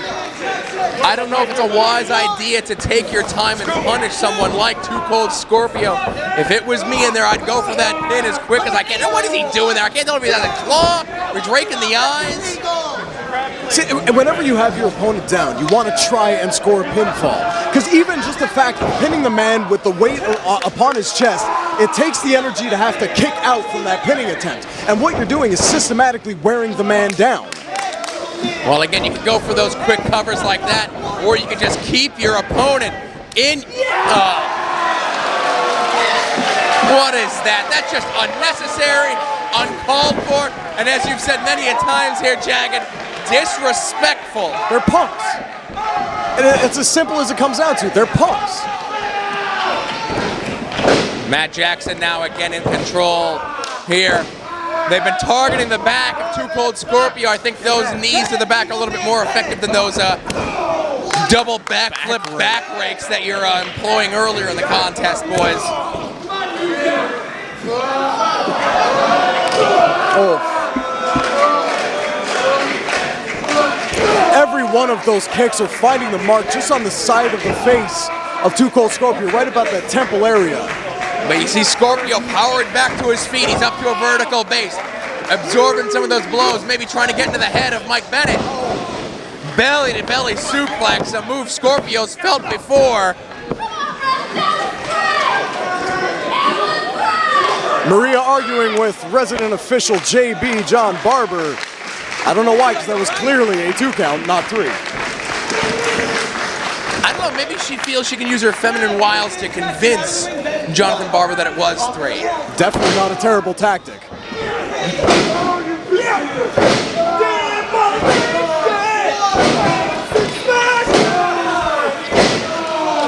What is Matt Jackson thinking? Channeling demolition. See, look at this. And I'm not saying you have to be all coddled. Oh, there. See, and that's what happens. You get kicked in the face. I'm not saying you have to coddle people because what they've done in the business, but you have to give them their due and at least respect them and not disrespect them blatantly like that. Face washing the guy. Come on. Nick Jackson now the legal man in this contest. Scorpio's been in here a long time, taking a lot of punishment. He desperately needs a tag. Very, very much so, because now you see you have Tommy Dreamer and Jerry Lynn on the apron. Fresh, and both of them in each of their way are threats. Tandem offense there out of the Young Bucks. Matt Jackson pops Nick up into the drop kick, connects Scorpio into the corner. Referee's got to get one of these guys out of the ring. Nope, Scorpio will help you with that. Big spine buster there. Go for that cover. That's it, baby. See, and this, what they're doing here is they're becoming, their cockiness is getting in their way because what they're doing here, they're working on one man. And the thing is, the 3 of them are working on one man. And while you have the advantage in the match right now, while you're beating on this person, you're also expending your own energy while these 2 on the apron are being fresh. So if he does escape anything, if Scorpio makes that tag, Team ROH is going to be in trouble. I agree wholeheartedly there, but again, they aren't going for a lot of pinfalls. They're just trying to punish Scorpio, and Scorpio, out of nowhere, done. Make that tag, and there it is. Dreamer now the legal man in this contest. Big clothesline, floors Bennett. There's a second one. Dreamer basement drop kick. Big punch wipes out both the Young Bucks. Boot to the face of Bennett. face first of that second turnbuckle. What's Dreamer got in mind here? Riding bomb cover. Oh, and a count of two. Bennett able to get that left shoulder off of that mat just in time as the hand of John Barber was coming down for the count of three to end this match. Dreamer, a perennial favorite anywhere he goes in this wrestling business. Mike Bennett almost universally. He's looking for the DDT. Hated. Back body drop. DDT. Ace Crusher. And Tommy Dreamer just wiped out all three members of Team Ring of Honor. Tommy Dreamer on a serious roll right now. Bennett's laid out. He's still the legal man. Dreamer into the high rent district. He doesn't go there very often, but when he does, Frog Splash connects. Oh, good thing the Young Bucks were there because I believe that was it. Again, not something Tommy does very often, but obviously that risk paid off there. Jerry Lynn trying to go after Matt Jackson here. Bennett trying to mount some sort of offense. Jawbreaker scores on Dreamer. Bennett going to the top.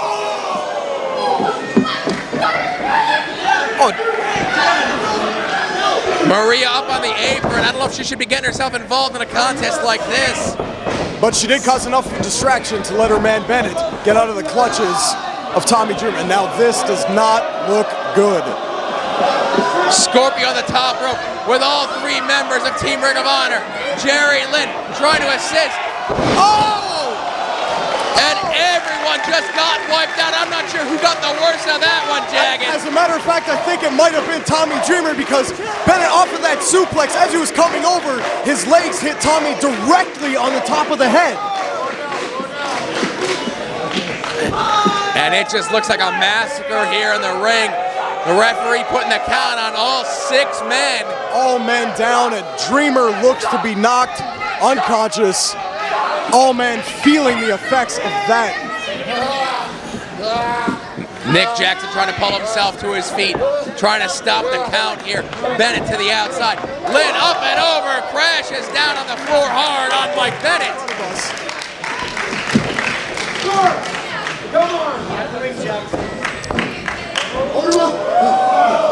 Jerry Lynn holding Bennett for Scorpio, and Scorpio twisting press over the top rope and just wiped out Mike Bennett. And the back of Mike Bennett's head just smacked against the floor here at these. Oh! Beautiful tandem moonsaults there by the Young Bucks.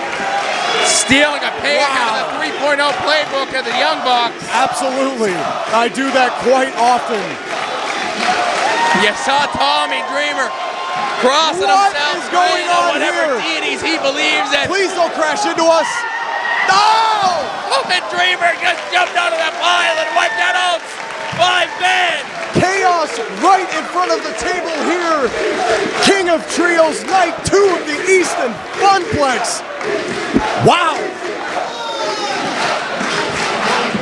It's a 20 count onto the floor. Mike Bennett thrown back into the ring. Scorpio and Jerry Lynn right behind him. See, now as you can see, 2 members of the Extreme Trio up because as Tommy was coming off that top rope to the outside, they pushed the Young Bucks and Mike Bennett together so that they would get the brunt of that. Scorpio and Jerry Lynn working together nicely as a team. Tumbleweed leg drop. Count of 1, 2. They got Matt Jackson in there to get Scorpio off of that pin. Dreamer still laid out on the floor here. The Extreme Trio at a disadvantage. Team Ring of Honor turning their attention back to the man they worked on for most of this contest in Too Cold Scorpio. Hopefully Scorpio still got enough left in the tank. You see him there drilling. Matt Jackson, Nick Jackson goes to the midsection. And this is where they will take you apart. When they have the opportunity to go both against. Oh! Buckle bomb, Inzagiri combo, hooks the leg. Jerry Lynn saving the match and their spot in the King of Trios tournament for the Extreme Trio. Mike Bennett signaling that he was going to go for that cradle pile driver, but instead Lynn reverses it and gets kicked in the face by both Young Bucks. One in the ring fight. Let's do it. Oh, we saw this last night.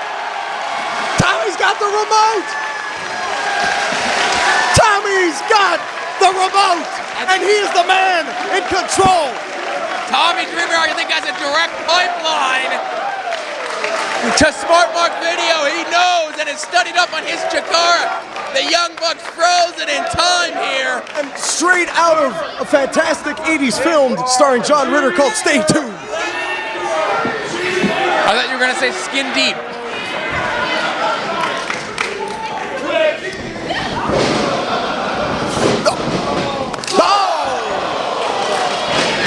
It worked last night for Dreamer, but not tonight. The Young Bucks have Dreamer up. And Jagged, if they connect, it's almost over. 4, bang for your block. 1, 2, 3. And Team Ring of Honor advancing.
Ladies and gentlemen, I look in the mirror sometimes, and I look at myself, and I'm not happy.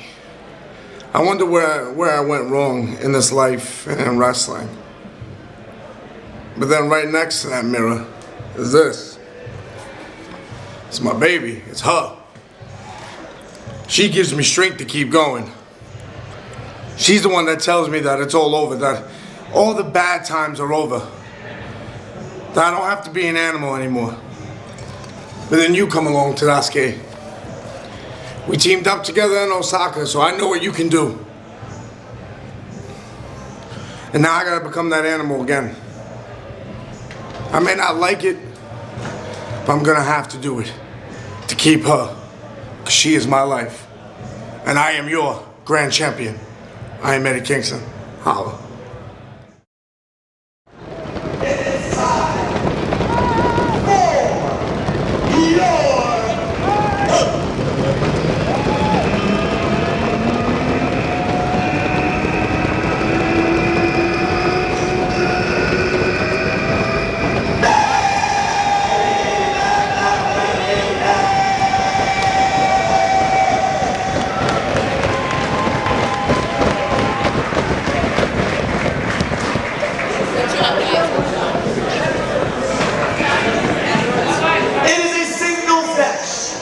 Scheduled for one fall, and it is for the grand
and it is for Chikara's Grand Championship. In the ring at this time, your referee, Keigo Yoshino.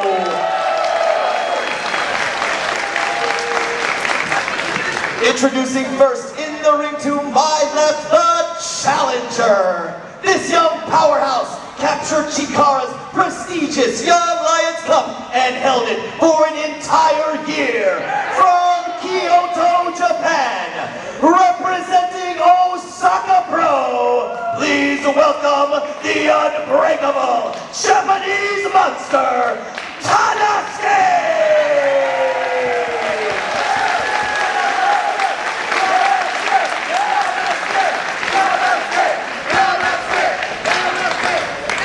His opponent in the ring to my right, fighting for his life from day one.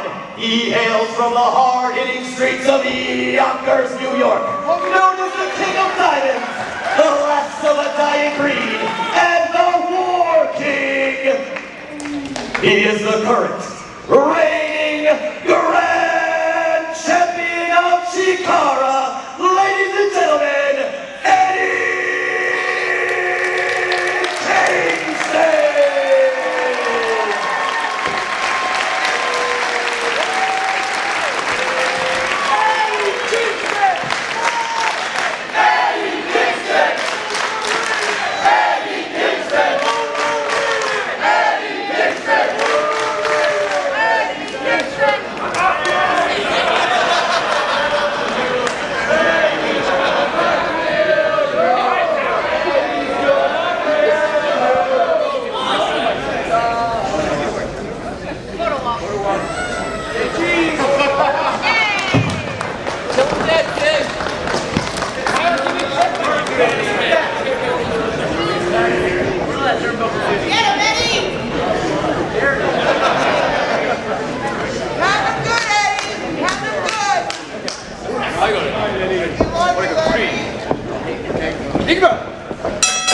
There's the bell, main event of night 2. Leonard F. Chikara still being joined by Scott Jagged Parker.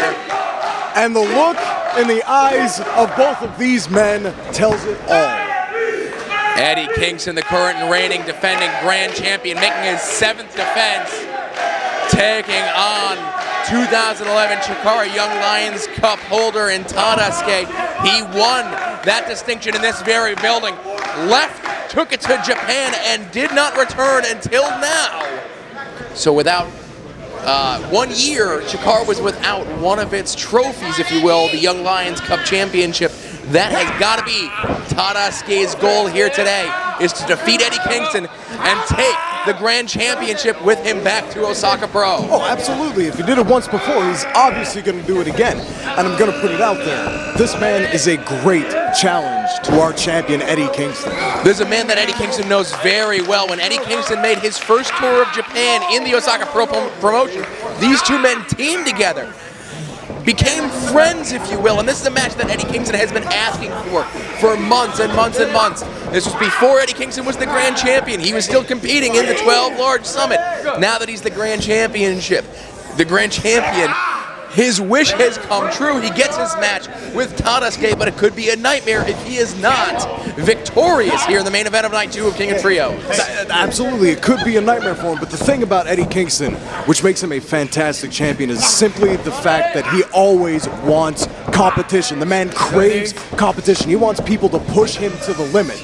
And if someone does come out the better man tonight, if Tadasuke does pull the win off, you know that Eddie Kingston will, in fact, begrudgingly take his hat off to the man.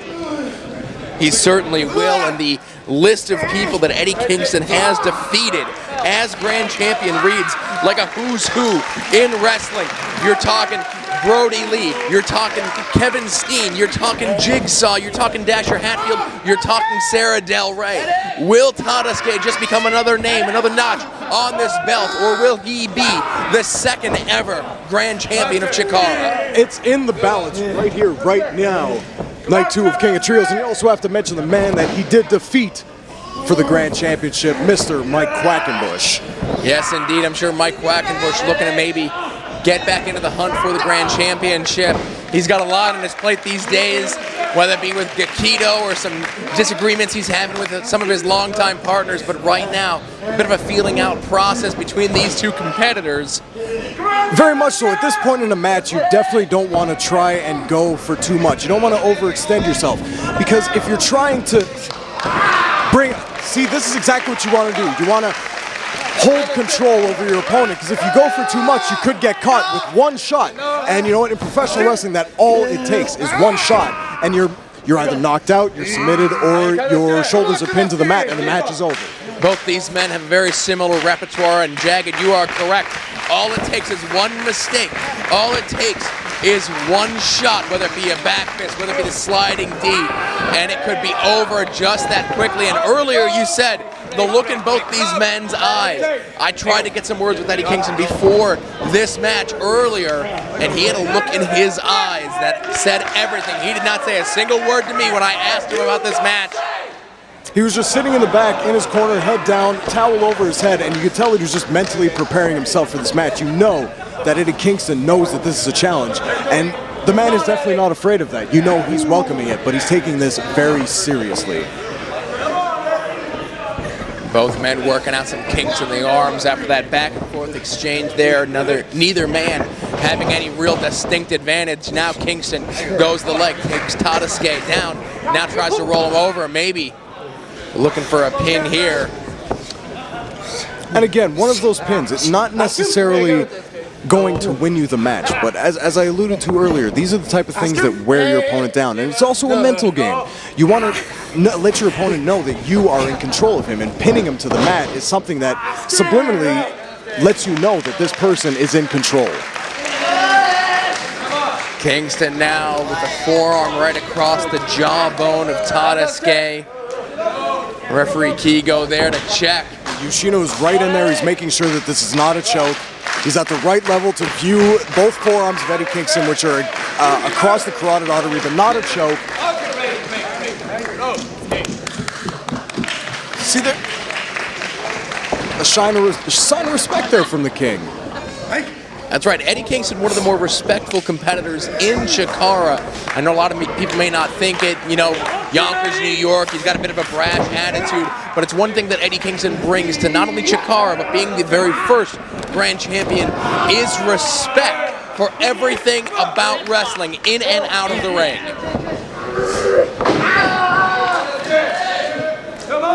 And since gaining the grand championship at High Noon, he has only exponentially gotten better since he holds that title. Now Tadasuke whips Kingston in. These two bulls just collide at the center of the ring, almost like a mirror image of each other. Come on! Tadasuke begging for it, saying, come on. There it is.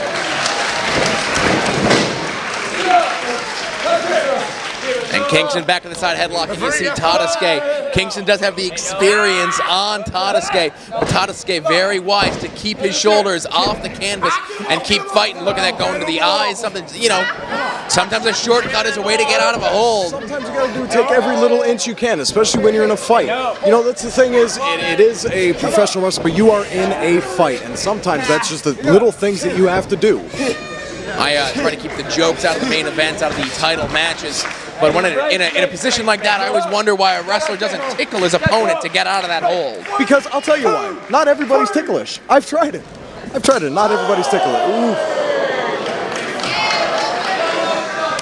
Oh! And folks, what you just saw there is the beginning of a deadly exchange for one of these two men.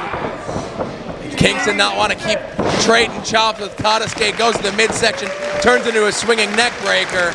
And this is, like I said earlier, this is how Kingston just keeps getting better. See, that was smart wrestling there by Eddie Kingston. He knows that he could strike, but he also knows that Tadasuke can strike as well, and you don't want to get in a strike exchange with somebody that can hurt you as much as you can hurt them.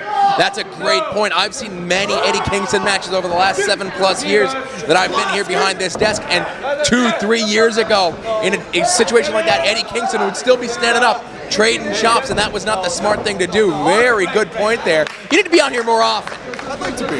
They'll put in my contract.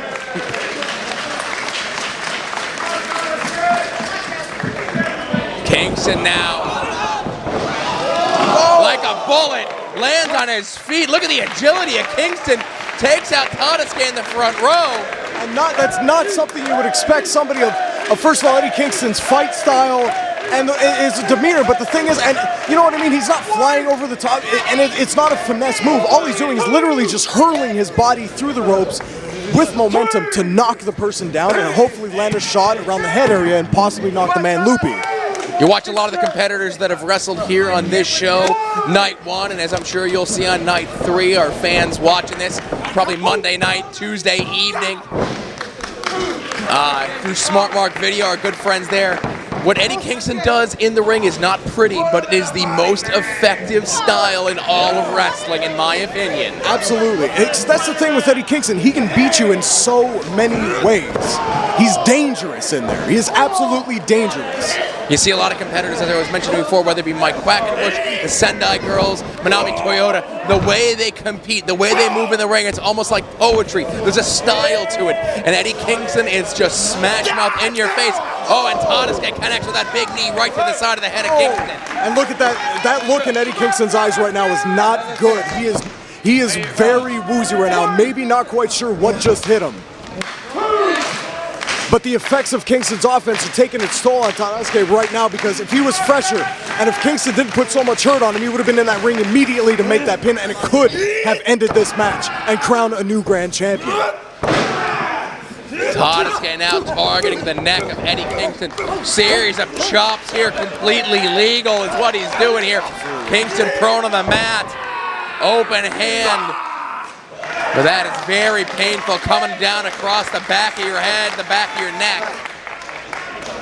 And this is the way, especially the Japanese professional wrestlers, they are training this way. They are very strike heavy, but they're very heavy strike.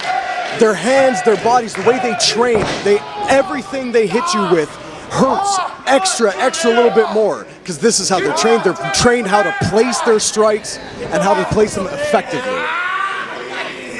And you hear Kingston yelling out about his neck, shoving Tadasuke off. Tadasuke now.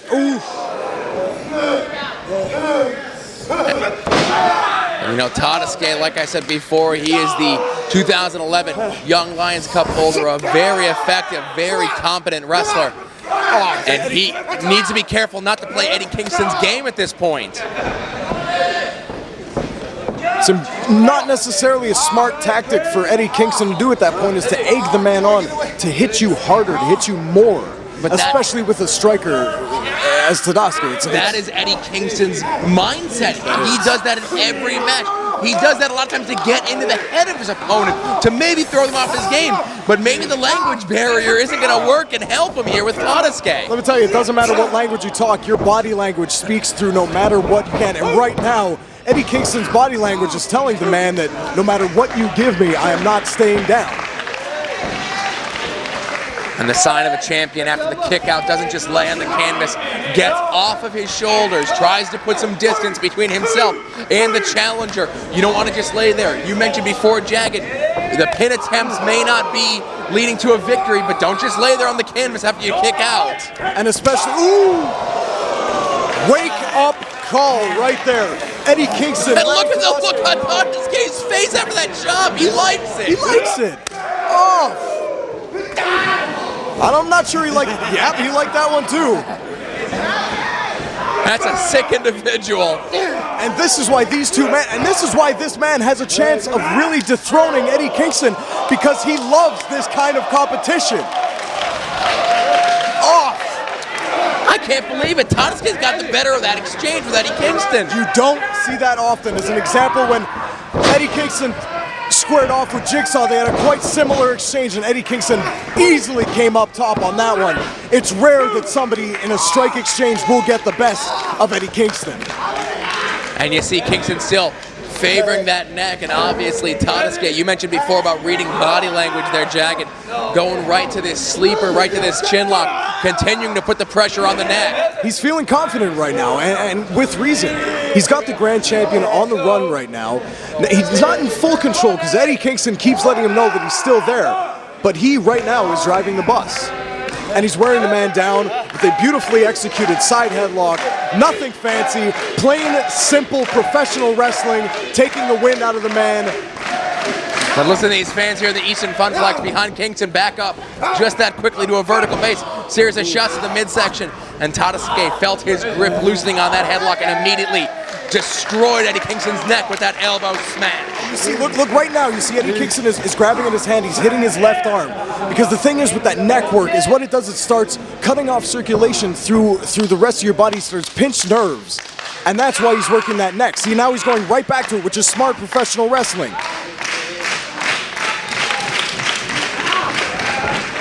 What's Tadasuke have in mind here? If he's going for a pile driver with that injured neck of Kingston, this could spell doom. And we could be looking at the Grand Championship going to Japan, to Osaka Pro, but Kingston connects with that Enziguri. But the thing, that Enziguri was effective, but Kingston came right down on the side of that shoulder and his neck. Again, probably re-aggravating that. See, that injury right now is simply not going to go away. Now Kingston is going to have to fight through this amount of punishment, through pain, through agony, and find a way to pull out a victory in this match. Not good. You mentioned before about the damage to the neck and the back and the nerve damage that could be done. As I see Kingston now trying to get to a vertical base, that left arm looks like it's almost dead. He might have that nerve damage like you mentioned there, Jagged. And that's the thing, keeps grabbing it, he keeps clutching at it, he's having to use his right hand, and see, it's just hanging there. Oof! But that right hand is still working just fine. Oh! Like a firecracker! I was gonna say like a gunshot, and look at the look. Tadasuke is loving this. These men are sick. See, and usually when Eddie Kingston would throw that for him, he'd use the left hand. Oof! Oof! Oh! Short blast with that forearm. I don't know how much was behind that last one on Kingston. Not much. Kingston could be out on his feet here. Oof! That one woke him up. Oh! Oh! Oh! Roaring forearm! He could have the man knocked out right now. Kingston hooked the leg, but the position he's in, you saw him, they're just trying to pull the strap down. It almost seemed like it was excruciating pain there. Removing the wrist tape, see, that is giving him a lot of trouble right now. See, Lou, as I was saying before, usually when Eddie Kingston throws those forearms, he'll use that left hand to cup the back of his opponent's neck and drive it even more into the momentum of his forearm, which makes him even more effective, which he could not do there. And Kingston's not even able to capitalize and pick his opponent up. He had to wait for Tadasuke to get to his feet to get his breath. Oh, Kingston now. Overhead, belly-to-belly suplex.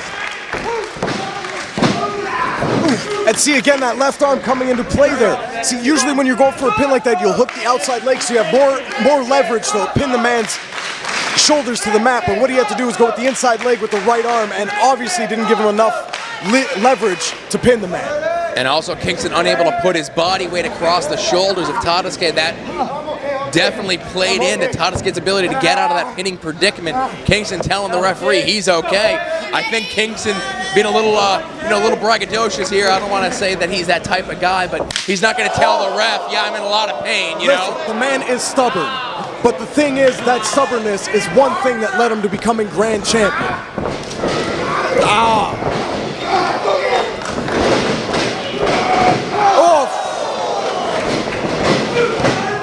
Two. Oh! Tadasuke, flurry of offense here, second pin attempt. Eddie Kingston just able to get that right shoulder blade off of the mat after that well-placed punch exactly where you want it to be, what they call in boxing the money spot. That one was closer to 3 than it was to 2. Kingston getting out though, still in this contest. Tadasuke, head of steam. Kingston, head and arms. Oh! Suplex dump Tadasuke right on his head. No! How did Tadasuke kick out of that? I don't know. Kingston threw him right on the top of his head.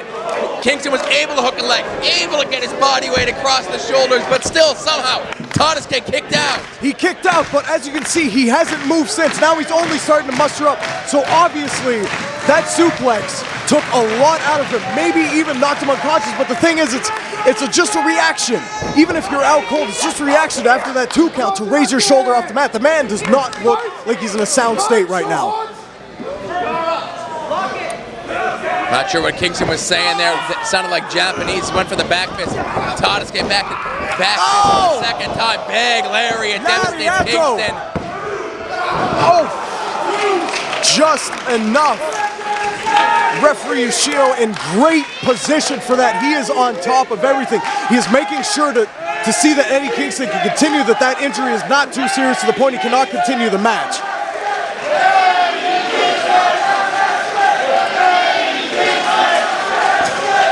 Tadasuke balling up that fist, waiting for Kingston to get to his feet.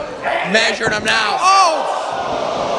Kingston is out. Kingston is out. You see the way he fell there? His legs went right, pinned the man. Yeah, he didn't fall. He crumpled to the mat is what he did.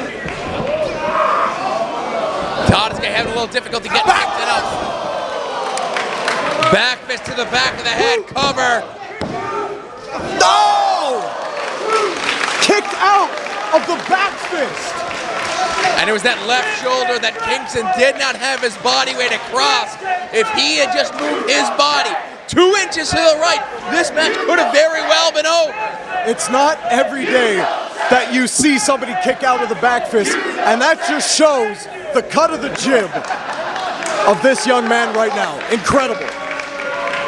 But you see here, Kingston seems to have a little bit more in his tank this far in the contest. Tadasuke much slower to his feet. He did just take the back fist to the back of the head. I'm surprised he's even able to get on his feet today. Backdrop driver, no. Oh! Leaping clothesline to the back of the head, and both men are up. It's Kingston on Dream Street, though. We're about to find out. Oh!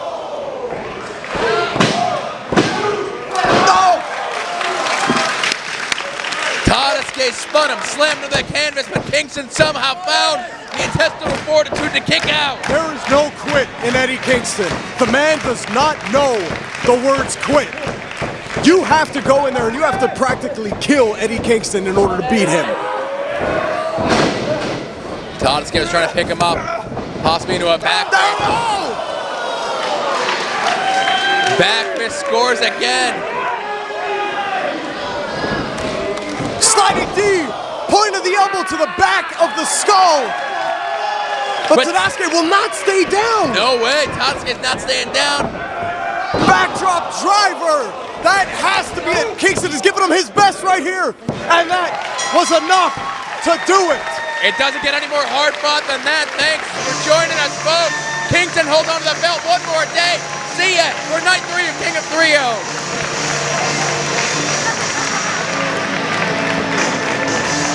The time of the fall, 20 minutes. If I may, Eddie, I'd like to talk to you for a second right now. If I may get into the ring, will you please listen to the words coming out of my mouth? You see, Eddie, between you and I haven't been happy for a long, long time, Eddie. Ever since I lost my hair against that guy, the greatest young Lions Cup champion of all time, Hollow Wicked, I've been miserable, King. Good for you. I've been upset. I didn't think that I could ever be happy. I didn't think I deserved to be happy, King. We don't care. But then I saw you lying here, bruised and beaten, just like I was in Wallingford, Connecticut. And suddenly, for the first time in months, Kingston, a smile is on my face. Don't you cheer, you people are part of the problem. You see, Kingston, because it finally hit me, King. It finally hit me. You are everything that is wrong with professional wrestling.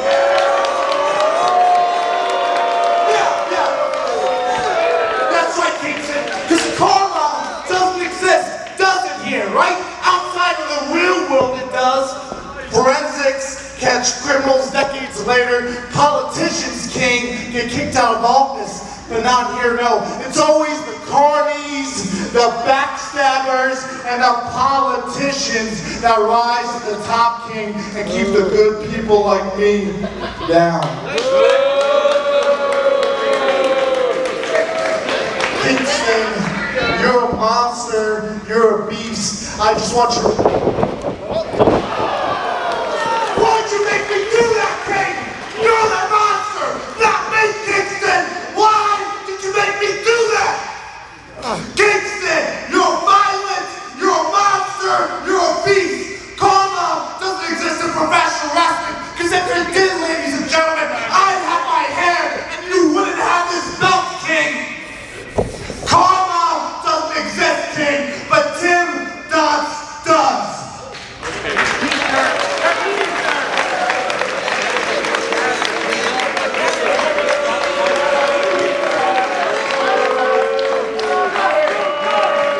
You can dance if you want to! Karma's coming for you, King. I'm coming for you.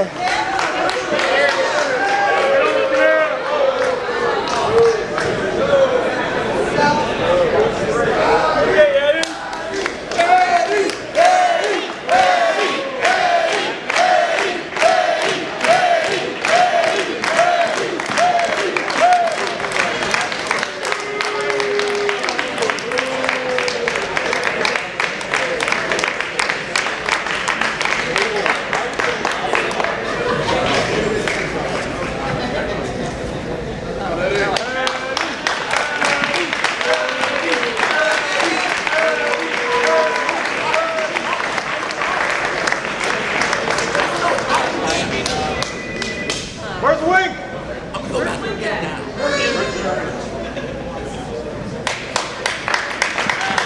Ladies and gentlemen, it's time.